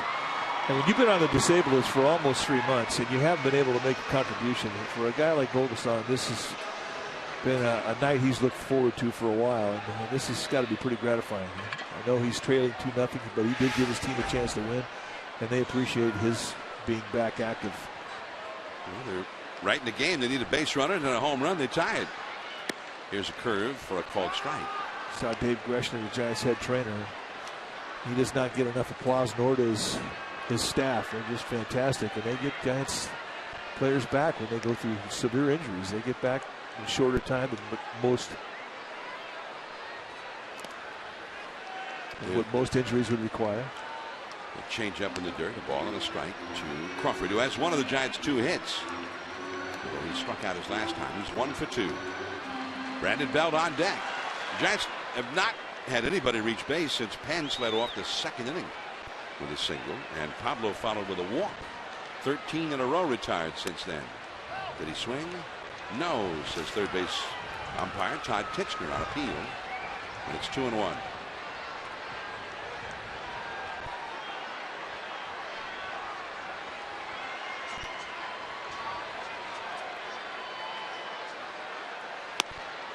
Blew it right by him. 2-2. Been a lot of swinging and missing for the Giants in this game. And I guarantee you, they'll say, what's his fastball doing? They're saying it's straight as a string. But they just can't get it timed. It looks like so much more fastball than what they're actually getting. Got a piece of that one. 93 miles an hour from Tillman. Mijares, a left-hander, is warming up in the Giants bullpen. Meanwhile, there's Jose. 2-0 Baltimore, last of the sixth. Crawford's been swinging the bat real well lately. And that changeup in the dirt. 3-2. So if he gets aboard here, then you've got Belt. And Belt is a guy with the Giants, one of the few guys who actually has been hitting home runs here lately. 3-2. And back out of play. He's throwing the high fastball, but not getting the swing and a miss that he's used to getting. That was pitch number 80 for Tillman.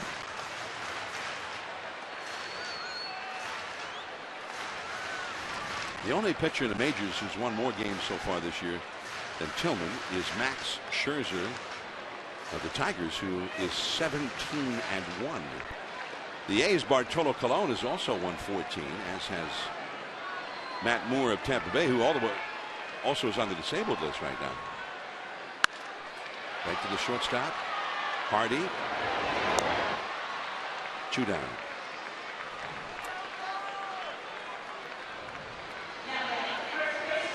Giants baseball is brought to you in part by Jack in the Box.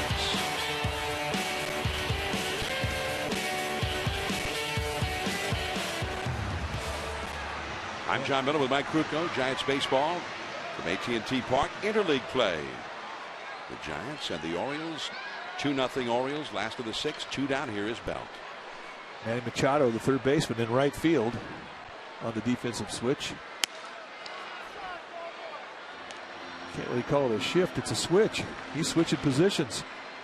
And the shortstop is not even at shortstop. He's more over toward third base, at least for now, just in case of the bunt. Well, you saw the look on the face of Machado. He was having fun with it. It is not a novelty when you are standing out there in right field. You got to feel like the weirdest guy in the stadium. Well, they can stick him way out there because he's got one of the best arms of any infielder in the game. 2-1 to Belt. So he's way out there. What is he, 40 feet into the outfield or more? And he made a beautiful play from out there. When Brandon Belt hit a ground ball, it looked like it was a base hit back in the third inning. And there was Machado to throw him out. There's the bunt, but foul. The shortstop Hardy had moved back much closer to short. And Belt tried to exploit that. Well, this is the play you were talking about earlier in the game. It gets past Roberts, who makes a dive, and there's Machado going to his right and making that play for the first time in his life. I'm going out on a limb here. 2-2. Back to the screen. I like the bunt attempt, though, from Bell. I mean, they're down by two runs. Tillman hasn't been in the stretch since the second inning. Anything they could do to get him in the stretch and allow Buster Posey a chance to step in that batter's box and be the tying run. Yeah, Buster's on deck. That's too low. Good eye there by Belt, and it's 3-2. That's the idea now. It doesn't matter how he gets on base. Just get on base. Buster tied for the club lead in home runs. RBI leader on the club. That ball is crushed out into Death Valley, the deepest part of the yard. It's a home run! A spectacular home run by Brandon Belt to the deepest part of the ballpark. And that's the Giants' first run of the night.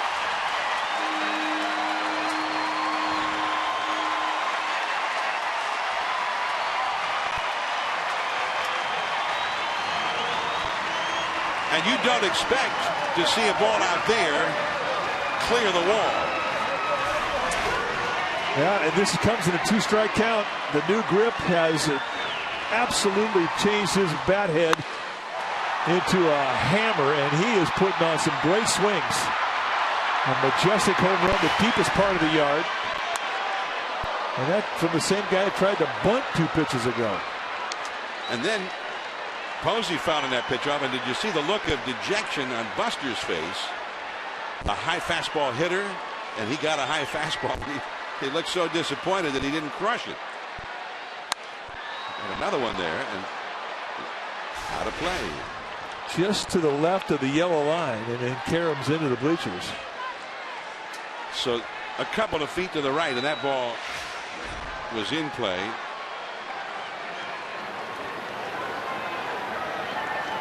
Wow, what a shot just to the left of the 421 sign. And Buster Posey is gone. Brandon Belt gets the Giants a little bit closer with his 13th homer of the year, and that was a tape measure shot.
It's sure to open your eyes, expand your mind, and delight you and your family. Dive in at MontereyBayAquarium.org/love. Didn't realize all the action going on out there in the Cove until we did that spot. Well, they've got the fish trained out there. It's pretty impressive. Mijares in for the bullpen in relief of Vogelsong. And he throws ball 1 to Chris Tillman. 2-1. The Orioles lead the Giants. Brandon Bell with a very impressive home run. And that was iffy because if it was to the right of that yellow line out there. Now it might actually have ricocheted into the bleachers anyway, but it would have been a ground rule double if that had happened. And it hit to the left of the yellow line, which made it a home run. But if it stays to the right of the yellow line and then goes on the field, maybe it gets a double, maybe a triple. It all depends on the bounce. And that's out of play. 2-2.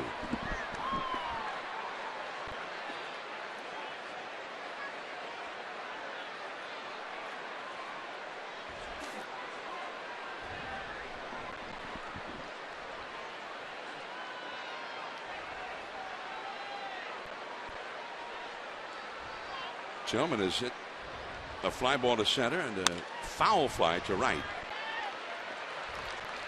And Scudero throws it out.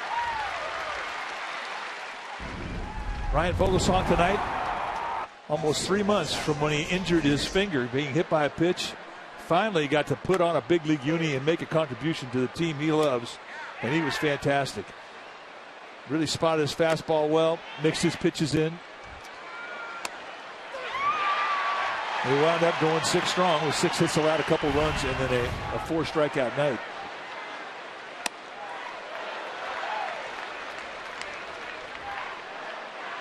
Oh, and 1 the count to McLeod.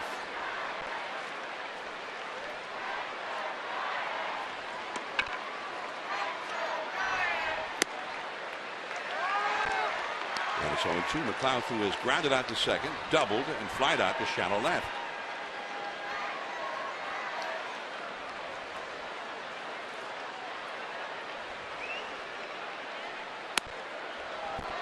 That's a good 0-2 pitch right there. Paralysis fastball. You set that thing at the knees on the outside corner. You want to be off the plate 6 to 8 inches.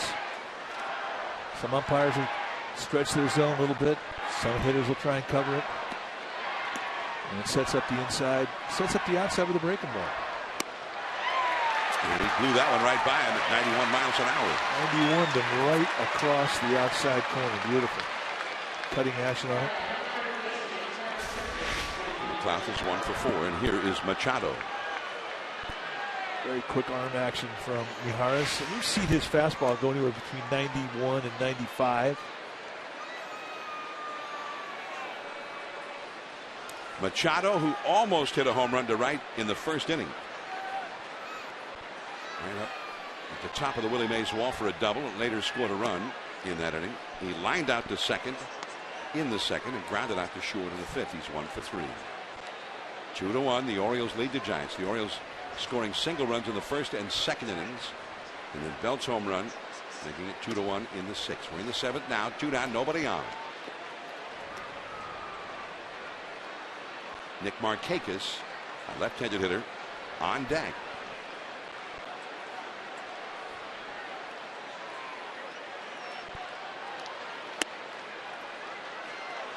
And Mijares is low there. His 45th game of the year for the Giants. 41 strikeouts, 15 walks coming into this game in 37 2/3 innings. Scudero. And that's a 3-up, 3-down inning. 7-inning stretch time at AT&T Park. Pence, Sandoval, Keishnick, due up.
Breaking news, your weather forecast, and real-time traffic. Watch Today in the Bay, weekdays starting at 4:30 a.m. right here on NBC Bay Area.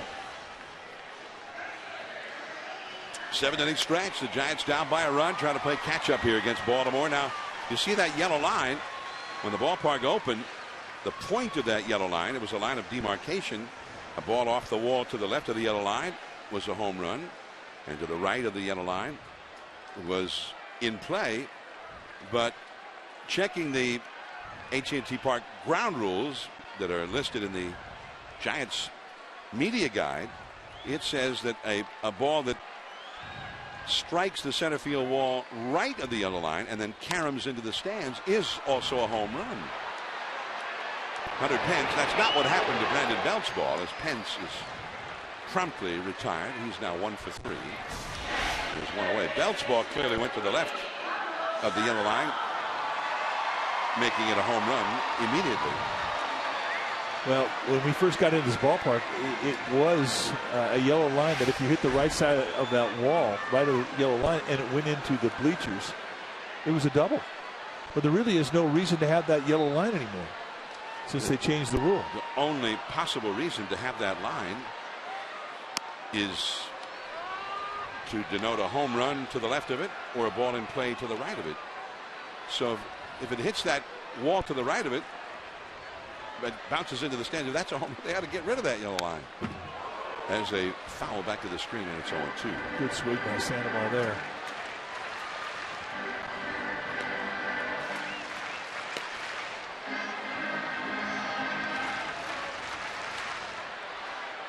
Next pitch for Tillman will be 95 on the night. And really has not had that much stretch. He hadn't been in the stretch since the second inning. The only Giant to reach base since the second inning, Brandon Belt, and he did so on a home run. They've got that big shift on again. That ball is top foul. Pablo went up for a pitch that was in his eyes that time. 1-2 the count. The third baseman Machado is the extra outfielder out there in shallow right field.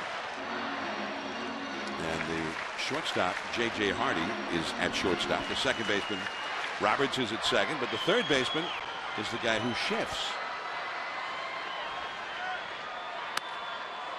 2-2. Pretty easy take right there.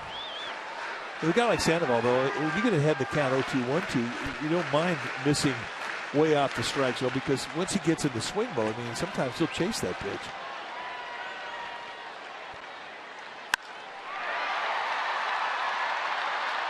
Out number 2 as McLeod takes care of it. And now Kieschnick, 2 down, nobody on. Kieschnick has struck out and grounded out to first. 2-1. The Giants are trailing Chris Tillman and the Orioles. Colorado beat the Pirates 10-1. That's a final. De La Rosa over Liriano. Liriano was not around too long in that game. Liriano's had a great year for Pittsburgh. But tonight, he experienced firsthand life at Coors Field. He gave up 10 runs and 12 hits in 2 1/3 innings. He was a guy having the kind of a year to be in the conversation for the Cy Young Award. That will not help him.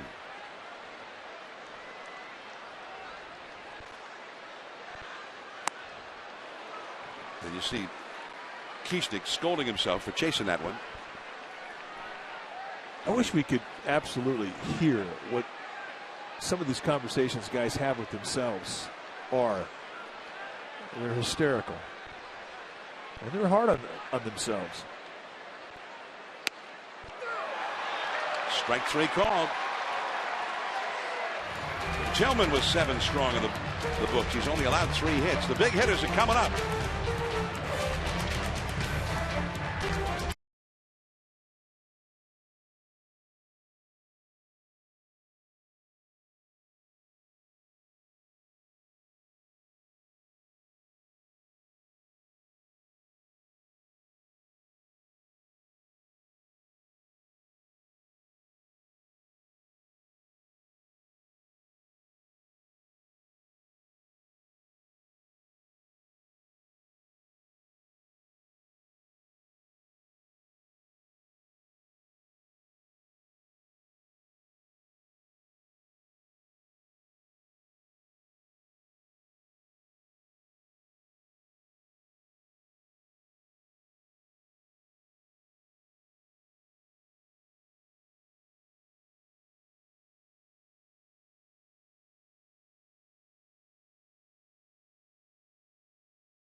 Television network. Tomorrow will be on the KNBR and the Giants radio network at 1 o'clock, and then Sunday tune into Comcast Sportsnet Bay Area at 12:30 for Giants pregame live before the finale of this series.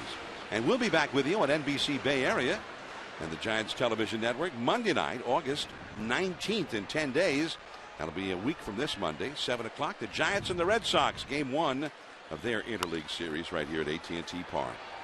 Markakis, the third place hitter, retired on his shallow fly ball to left, caught by Kieschnick. And that's 4 in a row, retired by Mijares, and it brings up the cleanup man, Adam Jones. Chris Davis, the Major League's home run leader, will come out on deck now. Here's Davis, who tonight has been called out on strikes and walked again. Sandy Rosario will run down to the Giants bullpen now. Jones singled in the first run of the game. Singled to center with 2 down in the first inning. He singled again in the third and got called out on strikes in the 5th. Ball 1.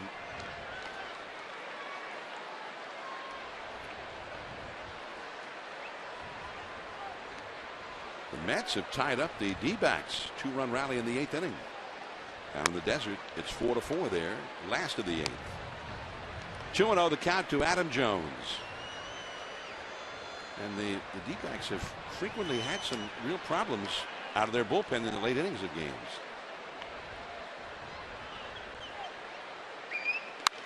That's a foul out of play. Heath Bell came in as a setup man to pitch the 8th inning and promptly gave up 2 runs on 3 hits to the Mets.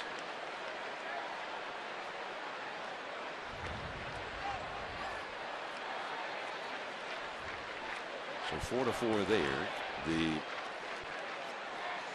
D-backs 5.5 back of the Dodgers in the National League West at the start of the day. The Dodgers are trailing 6-0 to Tampa Bay in the last of the 6th inning in LA. Brandon Crawford. Adam Jones is now 2 for 4. 2 down, nobody on. And here comes the big slugger, Chris Davis.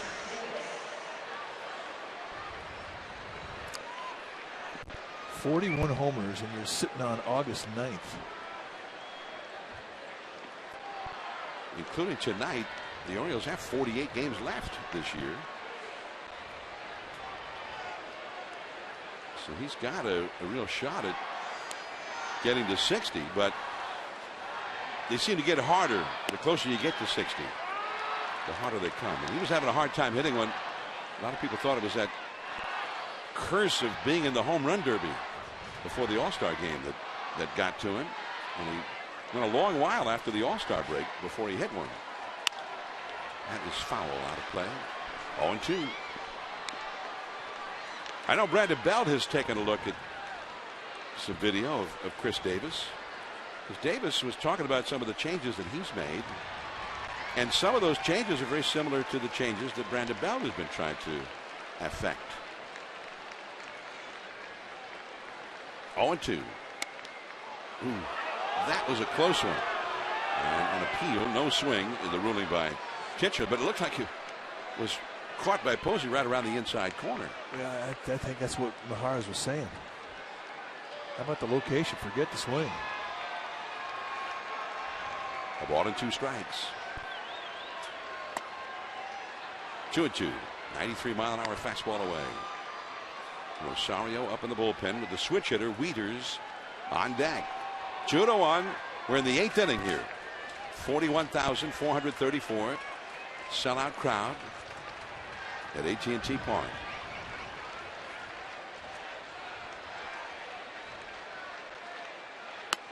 Strike 3 call on the outside corner.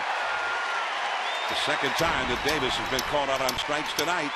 6 up, 6 down against Mijares. Good work.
Net Central every night at 10:30 p.m. and tonight right after the game. Comcast Sportsnet, authentic Bay Area sports. Orange Friday at AT&T Park. The Giants and the Orioles interleague play, and it's even with the ball club trailing. Another fun night here at the Yard. A lot of families. Well, it's Orange Friday. It's a great tradition. 9 strikeouts for Chris Tillman. That's a career high. And we've had a lot of swing and miss strikes from that fastball that he's throwing tonight. Giants just have not been comfortable with it at all. Well, they got to really do something with it was Brandon Belt. So the Giants need a base runner, and here is Blanco. That's his game. Machado plays him shallow at third. And the curve is up and away. Ball one. Pitch number 103. Thrown by Tillman. The Orioles bullpen, for the first time, is busy. They'll be ready if needed. Called a strike to the outside. There is Tommy Hunter, right-hander. Formerly of the Texas Rangers. We saw him here in the 2010 World Series as a Ranger. 1-2. Another swing and a miss. He must have 20-something swings and misses in this game. 15. It just feels like 20.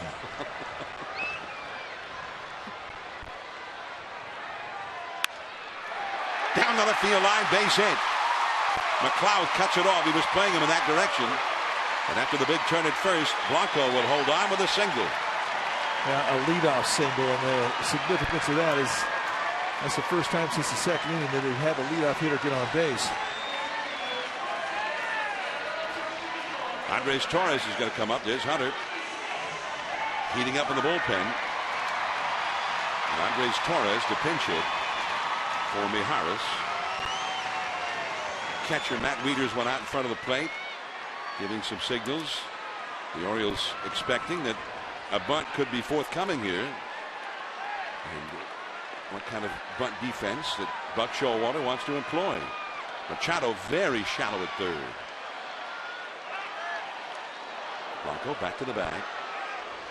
It's been a long time since Blanco has stolen a base. Of course, he hadn't been on base much in a long time. Talking with Roberto Kelly. Davis on the bag with him.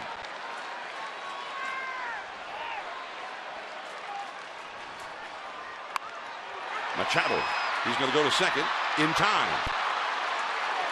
Well, the bunt in that play is to make the first baseman field it, and not the third baseman who's standing 40 feet away before the pitch is thrown. Well, you're right. And it's always been easier for left-handers to bunt it down the third baseline. Fastball away, and I mean it was may have been off the plate away. And I don't think he could have pulled that one down the first base line with a guy like Machado, who is a very athletic third baseman, and as you mentioned, has an incredible arm, and it's just an easy play for him. So you waste an opportunity, but the good thing is you still have speed on the base paths. So now it would be a very good idea for Torres to steal his way into second base, having failed to bunt Blanco there. Well, Wieters has got a cannon as a catcher. And Tillman, for a big guy, is pretty quick. He's been right around 1.1, 1.2 seconds out of the stretch all night long, and that's very quick. Average speed is 1.25. So he's quicker than the average.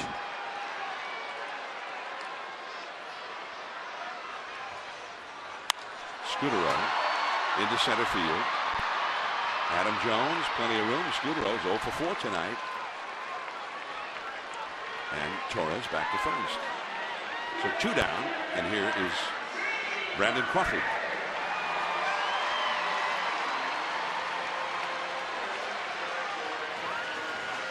Crawford is singled, struck out, and grounded to short. Yeah, I think he's had good swings against Tillman. As good as anybody in this Giants lineup. Giants have 4 hits total against Tillman. Torres, the runner at first. Andres has only 4 steals this year. 1 ball and no strikes. You mentioned the quick release out of the stretch of Tillman, plus the strong arm of Wieters. For the year, the Orioles, regardless of who's pitching, have allowed 42 steals, and they've thrown out 26. That's good.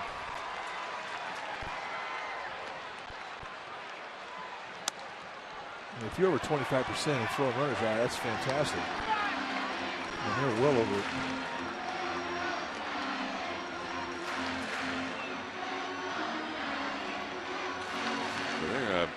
They've thrown out nearly 40% of all the runners who've attempted to steal against them as a team.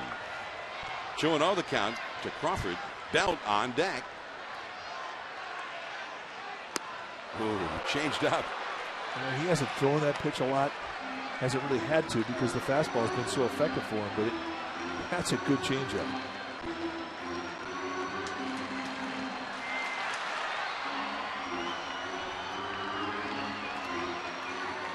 Orioles wearing the Maryland State emblem on their sleeves. 2-1 the count to Crawford. Oh, hit very hard, but right to Davis, and the inning is over. Leadoff single, but 1 man left. Out of the 9th inning. Wieters coming up. 2-1 Baltimore.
Here we go, 2-1. The Orioles lead the Giants. We head to the 9th inning.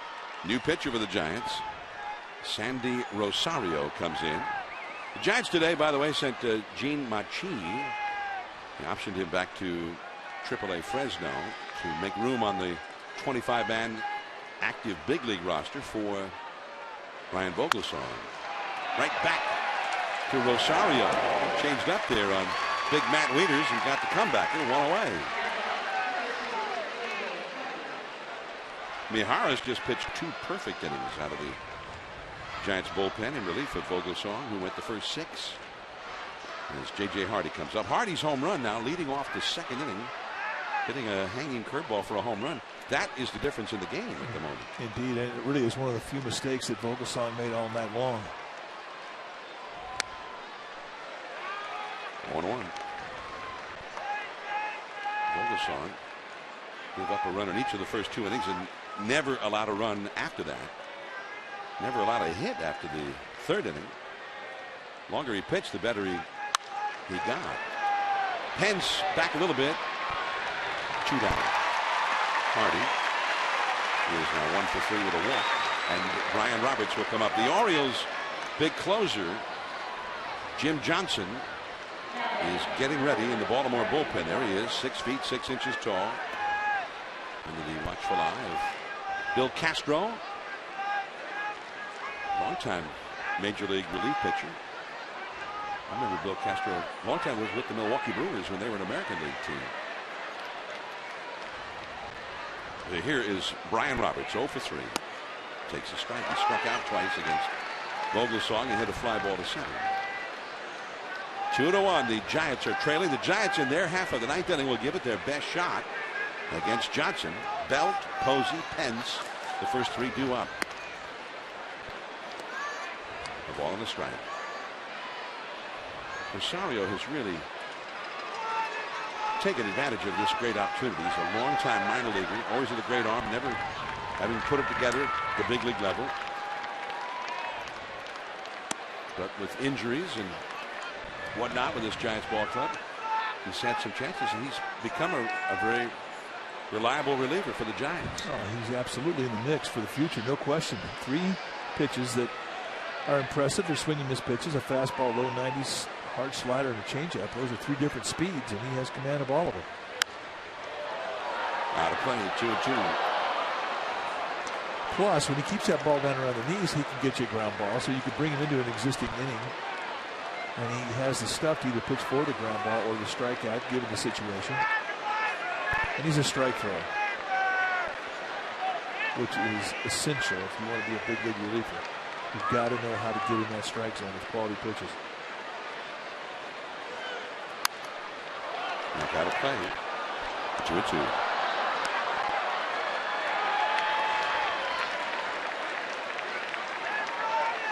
Tampa Bay Rays still with a big lead down in LA. 6-0. Last of the 7th. Back at David Price at Dodger Stadium.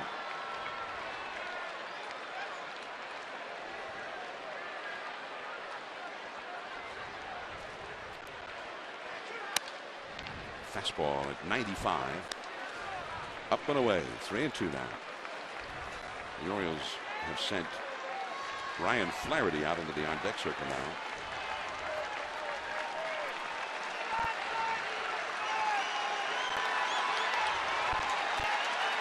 Two down, nobody on. 3-2 pitch. And he walks him. But he got ahead of him and then could not put him away. So Ryan Flaherty will get a chance to bat now. Pinch hitting for Tillman. Tillman, 8 strong innings, very impressive. You can certainly see why he was 14-3 coming into this game. He has become the Orioles' ace. And now Javier Lopez runs down to the Giants bullpen. The left-hander with the left-handed hitting McLouth out on deck. 2 down, runner at first. Here is Flaherty. And Roberts, who's been a base dealer over the years, not so much anymore now that he's 35 years old. Flaherty hitting .219 in 192 at bats. He is 2 for 5 as a pinch hitter. Not a whole lot of pinch hitting goes on in the American League generally with the designated hitter rule. Yeah, they're like the Maytag men. Right to Belt. The inning is over. The Maytag man? Yeah. Don't get a lot of calls. Belt, Posey, Pence coming up.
Giants run with a spectacular home run over the 421 marker out there in deep right center. Will lead off for the Giants against the Oriole closer, 6 foot 6 inch tall Jim Johnson, and he throws hard left center, and that's in there, base hit. First ball swinging, and Belt is aboard. You're starting to see it come together for Brandon Belt, folks. When you're taking your at-bats off Jim Johnson, not an easy guy to square up. He's got a fastball that goes low to mid-90s, but lots of sink. Puts a lot of balls on the ground, and like a lot of sinkers, they usually have sliders. He's got a curveball, and it's a good one. Also, occasionally will throw a changeup, but mostly the lefties more than righties. He leads, as you see, Buster Posey now. Johnson leads the American League with 39 saves. In there for a strike at 94 miles an hour with sink. One to measure, one to rake. Pretty straight away, and that's kind of how you have to play Posey. He goes line to line with where he hits the ball.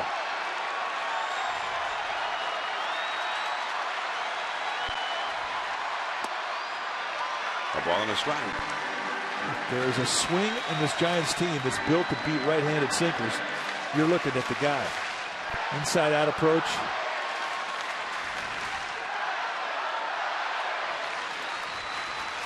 A ball and a strike to Buster Posey.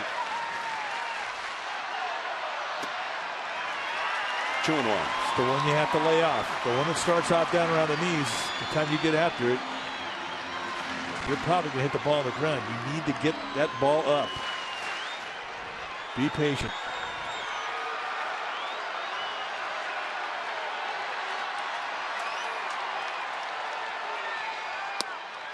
And again, too low. 3-1. Now, last year, when he led the majors with 51 saves, he was almost automatic. Game was over when he came in. This year, not quite the same. In fact, he had a stretch where he blew 4 out of 5 save chances back in May. Well, Buster took a shot at ball 4 there. Now, where that thing wound up below the strike zone, it's a good thing he didn't hit it. It probably would have been on the ground.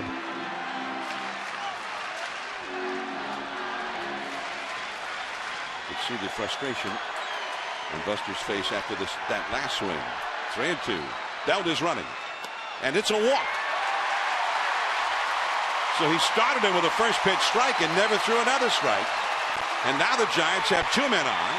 The possible tying run at second, the possible winning run at first. Let's take a look at the sequence. Everything is a sinker in this sequence. Strike one quickly on the inside corner. Then he tries to go in again, misses down low. He goes outside, tries the back door. He misses down low. Another one down low, and here's where Posey helps him on the 3-1.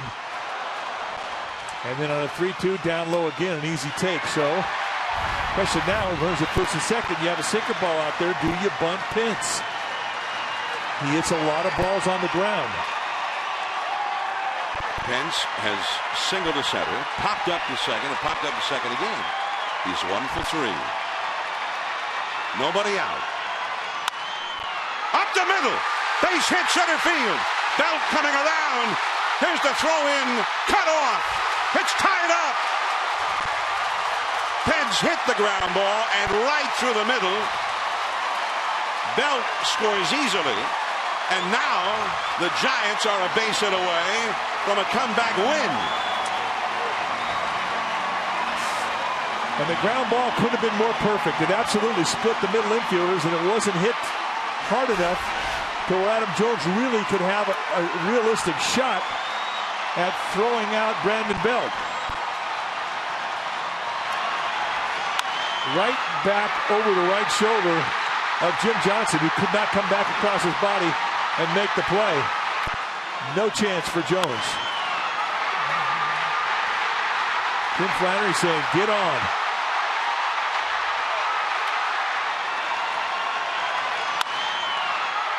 So now, as you see the reaction from the dugout, Pablo, a diving stab by Davis to throw to second in time. What a play by Chris Davis. And I don't know how he avoided hitting Hunter Pence with that throw, because he didn't have much of an angle but he got it there as Posey, the possible winning run, moves to third. Well, you can watch the play as Davis leans to his left and comes back across his body to a low-hander from the knees. Throws it just over the right shoulder of Pence. No chance to get Sandoval on the backside. If J.J. Hardy had it set his feet to try and get out the throw, he might have had both legs broken by Pence, who was coming in hot. So now, Buck Showalter out to talk to his pitcher and his infielders.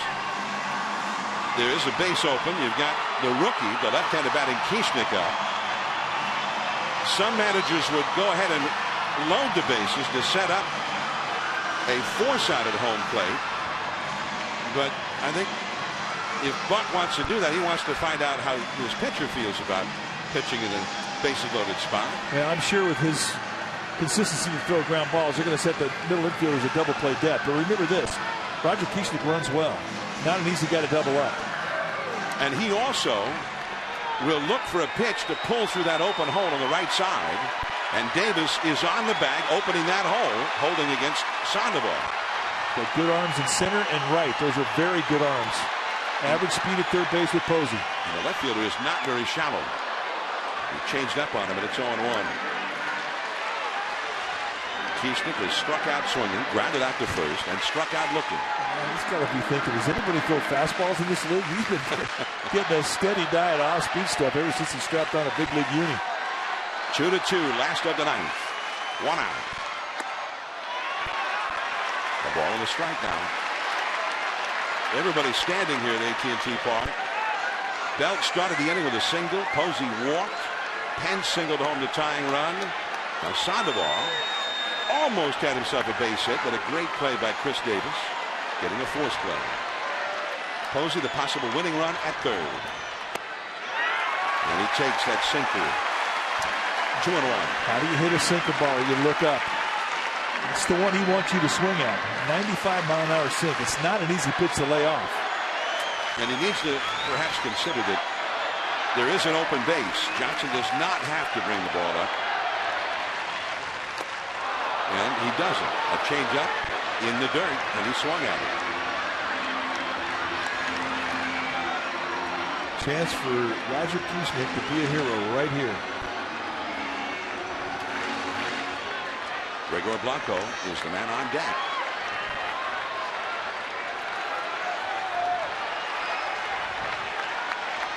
Two and two.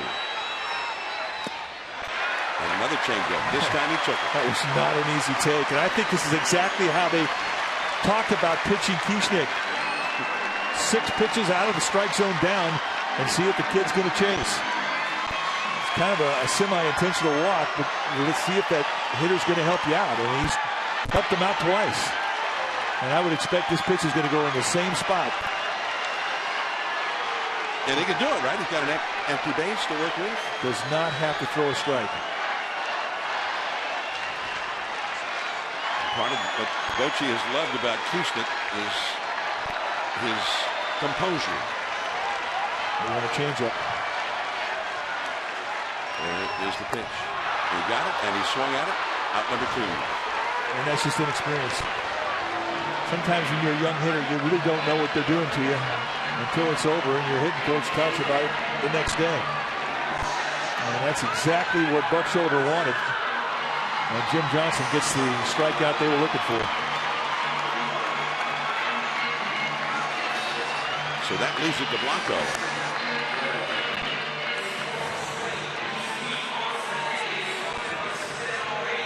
Blanco got a hit his last time. He's 1 for 3. He also hit a line drive right to the shortstop back in the 5th inning. So he's hit the ball well a couple of times in this game. Trying to shake his way out of a slump. Now it'll be a Giants hit or an Oriole mistake to get that winning run home. And the breaking ball for a strike. Well, I'm impressed. Johnson has really mixed up that first pitch. We've seen the sinker, we've seen the changeup, and now we see the curveball stealing strike 1.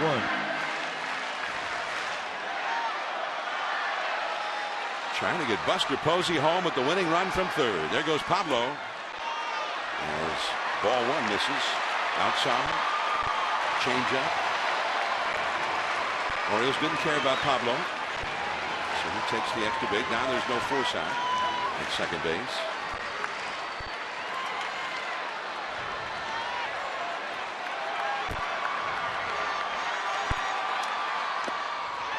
Again, he's got the same dynamic that he had with Kieschnick. He can just keep throwing pitches in the dirt, trying to get him to swing. Absolutely, he could. He's got a base to play with. He's strike throwing. Jeff Francoeur, with the pitcher due up next, has come out on deck for the Giants.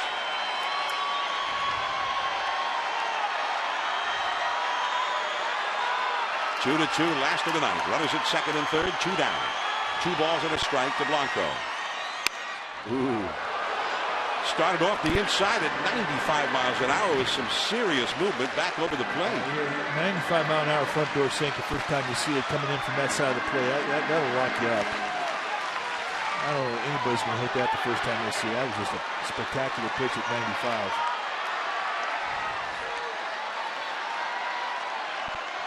95. 2-2. Right to the second baseman, and we're going extra innings. Flaherty making the grab, and the Giants get the tying run, but cannot get the winning run. Top of the order for the Orioles in the 10th.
Giants, it's going to be Javier Lopez coming in. Lopez for the 50th time comes in relief, 1-1 with a 1.32 ERA. He's really had a spectacular year. And he is going to face the top of this Orioles lineup with Nate McLouth, the left-handed hitter, leading it off. And as he finishes up his warm-up tosses, the ball goes around the infield. Sergio Romo is headed down to the Giants bullpen, and he'll start getting loose. So lots going on here. So the left-handed hitting McLouth and the right-handed swinging Machado, and then another lefty, Markakis. There's Romo. Throws in the pen. McLouth 1 for 4 in the game. Drags a bunt, but bounces it foul off to the right. Right over to Machado. 0-1 the count. McLouth's only hit was a double back in the second inning against Ryan Vogelsong. 2 runs, 6 hits, a side. The Orioles have left 7 men on base. The Giants have stranded 6.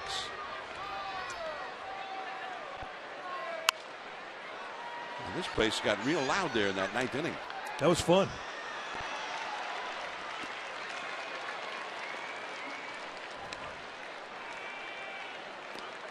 See? Stuck around for the 10th inning, got himself a reward. We're talking about that for a while. Well, the other guy was real thrilled for him, too. Yeah. So glad you're so happy. Popped up.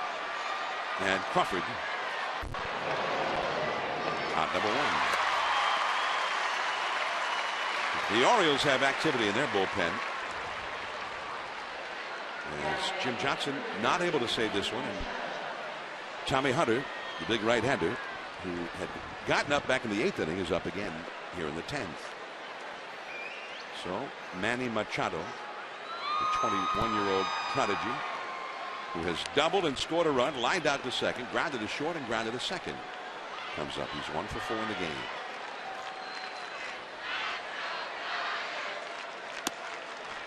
Jim Palmer, Hall of Famer, broadcaster for the Orioles, and a teammate of Brooks Robinson. And he says in Baltimore it's sacrilegious to ever say that somebody was as good as Brooks, but he says that Machado is the closest he's ever seen. Machado's going to keep going. The throw is offline, and it's a double for Machado. And he wanted that double the moment he hit that ball. Crawford got a glove on it, but could not hang on. Jim Palmer, 3 Cy Young Awards back in the 70s, working in a 4-man rotation in those days. And all 3 of those years he threw 300 innings or more. Earl Weaver used to say the best closer he ever had was Jim Palmer. He said if it was 2-1 or 1-0, he wouldn't even think of taking Palmer out. He said Palmer was not going to give that lead up. Not a bad broadcaster, too. Good guy. Here's Markakis, runner at second. 0-1. I was impressed with what Machado did out of the box. I mean, that's ground ball to left field. Not many guys thinking you're going to get 2 bags on that. Just him and Yasiel Puig.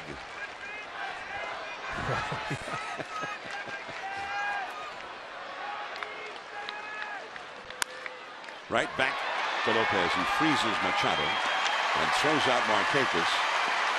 You see how he was squared up, ready to field that ball. That ball gets by some pitchers and heads right into center field.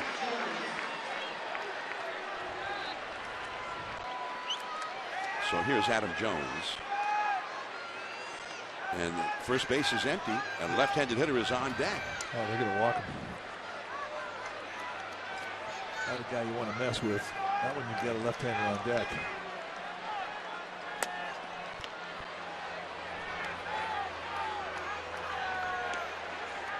And it's not often that you walk a guy to face a hitter who's got 41 home runs.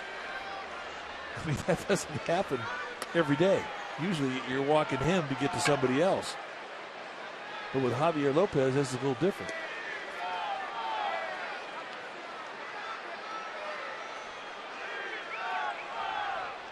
Here comes ball 3. So now that is some gamesmanship. And I guess if you were thinking, how much confidence really does Bruce Bochy have in Javier Lopez? This would answer that question. He's got total, absolute confidence. Yeah, they know that Davis strikes out a lot. This is what he has done tonight. A couple of walks, a couple of strikeouts. But he is a 300 hitter. Against lefties, he's hitting right around 246. But with 139 strikeouts on the year, we've got Javier Lopez out there who's just been chewing on lefties all year. An easy decision for Bruce Bochy. So Lopez, lefties hitting 169 against him. 2 men on, 2 men out. Off his foot, strike 1. 2-2 here in the 10th inning, and the Orioles a base hit away from regaining the lead. And the man at the plate, in addition to leading the majors in home runs with 41, also leads the majors in runs batted in with 106, and began the night with a batting average of .358 with a runner in scoring position, which there is at the moment. Manny Machado over at second base. Crawford almost right up the middle behind second base for the Giants. Oh, he laid off. A lot of guys can't on that pitch.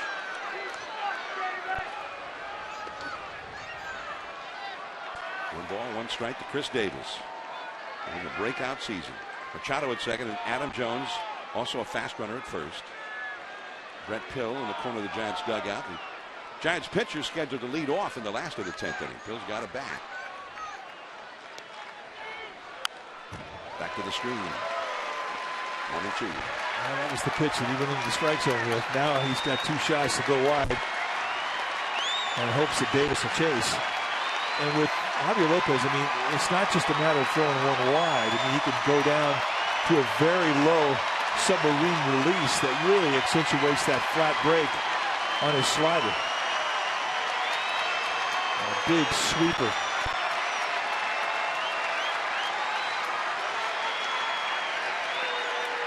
One and two the count. 2 on, 2 out. Into the wide open spaces. And 2 runs are going to score. There was just nobody out in that part of the yard. It's a double for Chris Davis. It is 4-2 Orioles. His 107th and 108th runs batted in.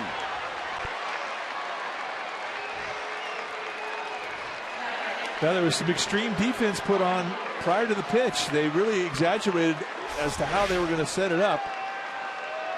And he just hits a long fly ball. If it's a normal straightaway defense, I mean, Gregor Blanco would catch this, but they went with the tendencies. They took away the left center field gap.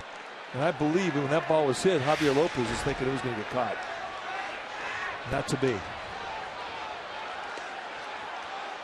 So now the switch hitting, Matt Wieters. Well, and you saw how far away from the target Buster Posey was giving. That ball ended up. Buster was on the outside part of the plate, and the ball ended up on the inside. And I agree with you. I think it's usually just a routine fly ball. Now that's a base hit to center. Davis being waved home. Blanco's throwing. It hits the mound and takes a big hop. And scoring is Davis. 3 runs are in. It's 5-2 Orioles. And Bruce Bochy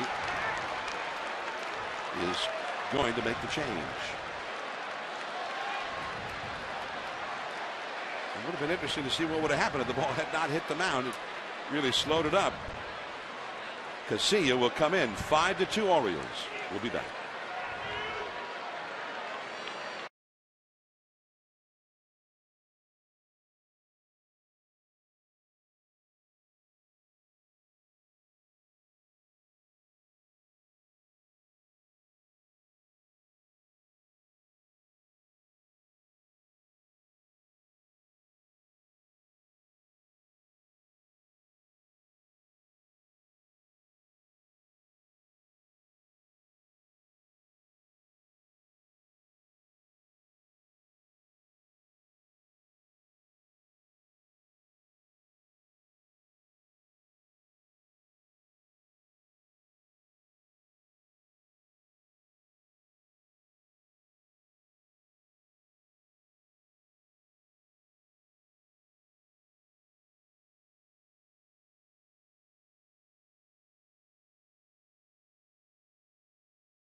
Three runs are in, and Santiago Casilla comes in for the Giants bullpen. And this park that was just so loud and so excited, so electric in the last of the ninth inning. The Giants tied the game and were threatening to win it. And now it couldn't be further removed from that. Well, it got pretty quiet here. And when that ball that Davis hit split the gap, and the Giants defensively could not come up with a play. It got very quiet. Casilla with a runner at first. J.J. Hardy the hitter, and it's 2-0.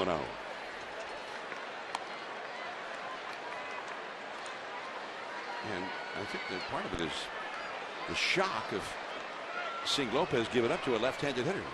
That just doesn't happen. No, it does not.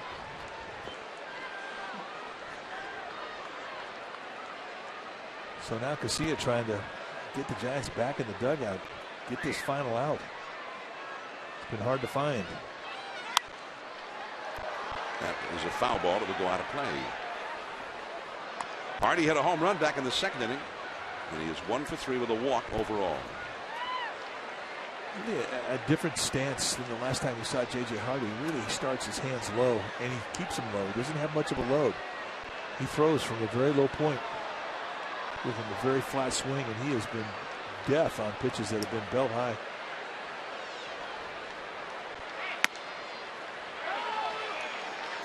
Two and two. Now we go back to the second inning, and one of the few mistakes that Ryan Vogelsong made, a hanging breaking ball. And J.J. Hardy just skims the top of the wall for home run number 20 on the year. Pretty impressive swing of the bat.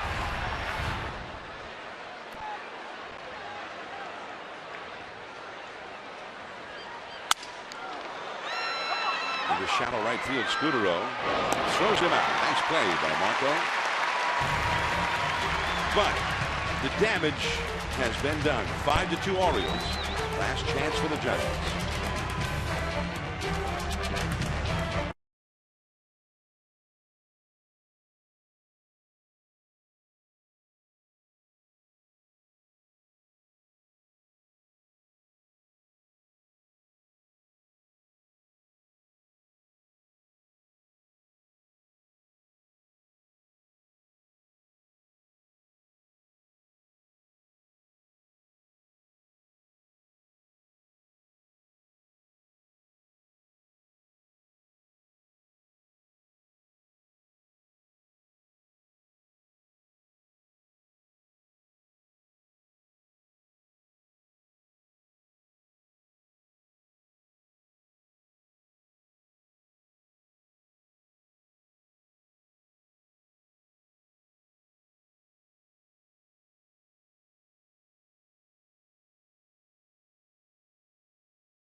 Lead the Giants last of the 10th inning. The Giants are going to send up Hector Sanchez as a pinch hitter for Santiago Casilla. There is big Tommy Hunter. And the saves for the Orioles are usually recorded by Jim Johnson, but Tommy Hunter is going to get a shot at one here. And the last time he had a save was back in April the 20th against the Los Angeles Dodgers in an interleague game. Well, he's got great stuff. You're going to see a mid to high 90s fastball, big curveball, slider, changeup. The four pitches you would see from a starter. Now, he's been a starter. Last year, he made 20 starts for the Orioles.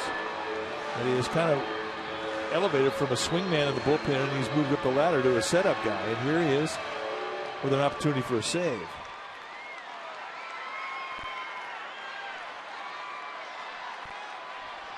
Andres Torres leads off.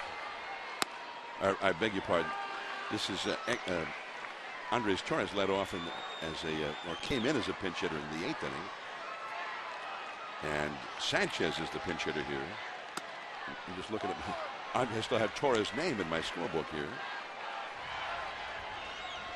I told you we needed a secretary. Well, she's late. It's a ball and 2 strikes.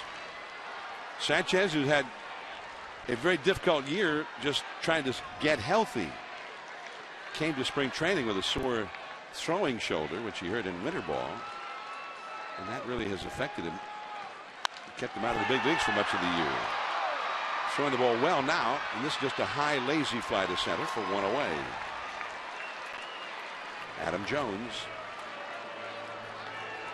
So here comes Marco Scutaro. And Scutaro has gone 0 for 4 in this game.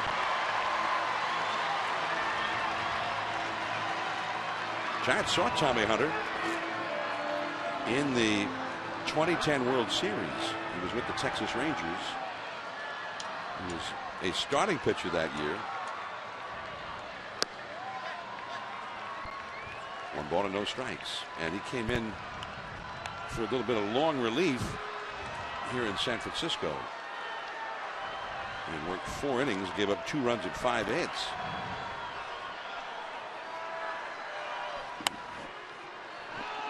A ball and a strike down to Scutaro.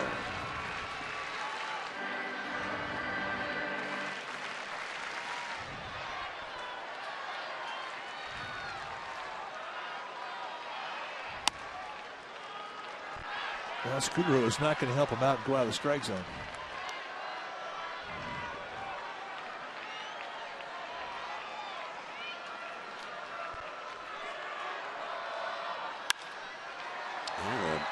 Ball in the air to center field. It's the 3rd straight time he's hit a fly ball to Adam Jones. So 2 men are gone. And that leaves it to Brandon Crawford.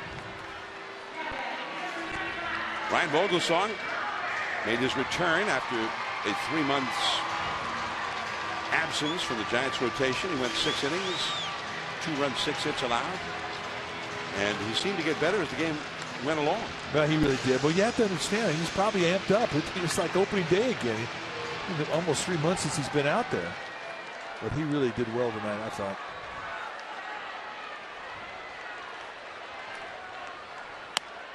A called strike to Crawford, who's had a single. His first at bat of the night. 1 for 4 overall. Brandon Belt been the Giants' big hitter tonight. A home run, a long home run over the 421 marker. This should do it. In foul ground, Machado and the Baltimore Orioles in extra innings beat the Giants 5-2. So Johnson, who got the blown save, will get the win, and Hunter gets his first save in 4 months, and Javier Lopez takes the loss. And it was the Major League's leading home run and RBI man, Chris Davis, who knocked in what proved to be the winning runs in this one. 5-2, the Orioles take game 1 of this series over the Giants. Stay tuned. We'll be back with more from AT&T Park right after this.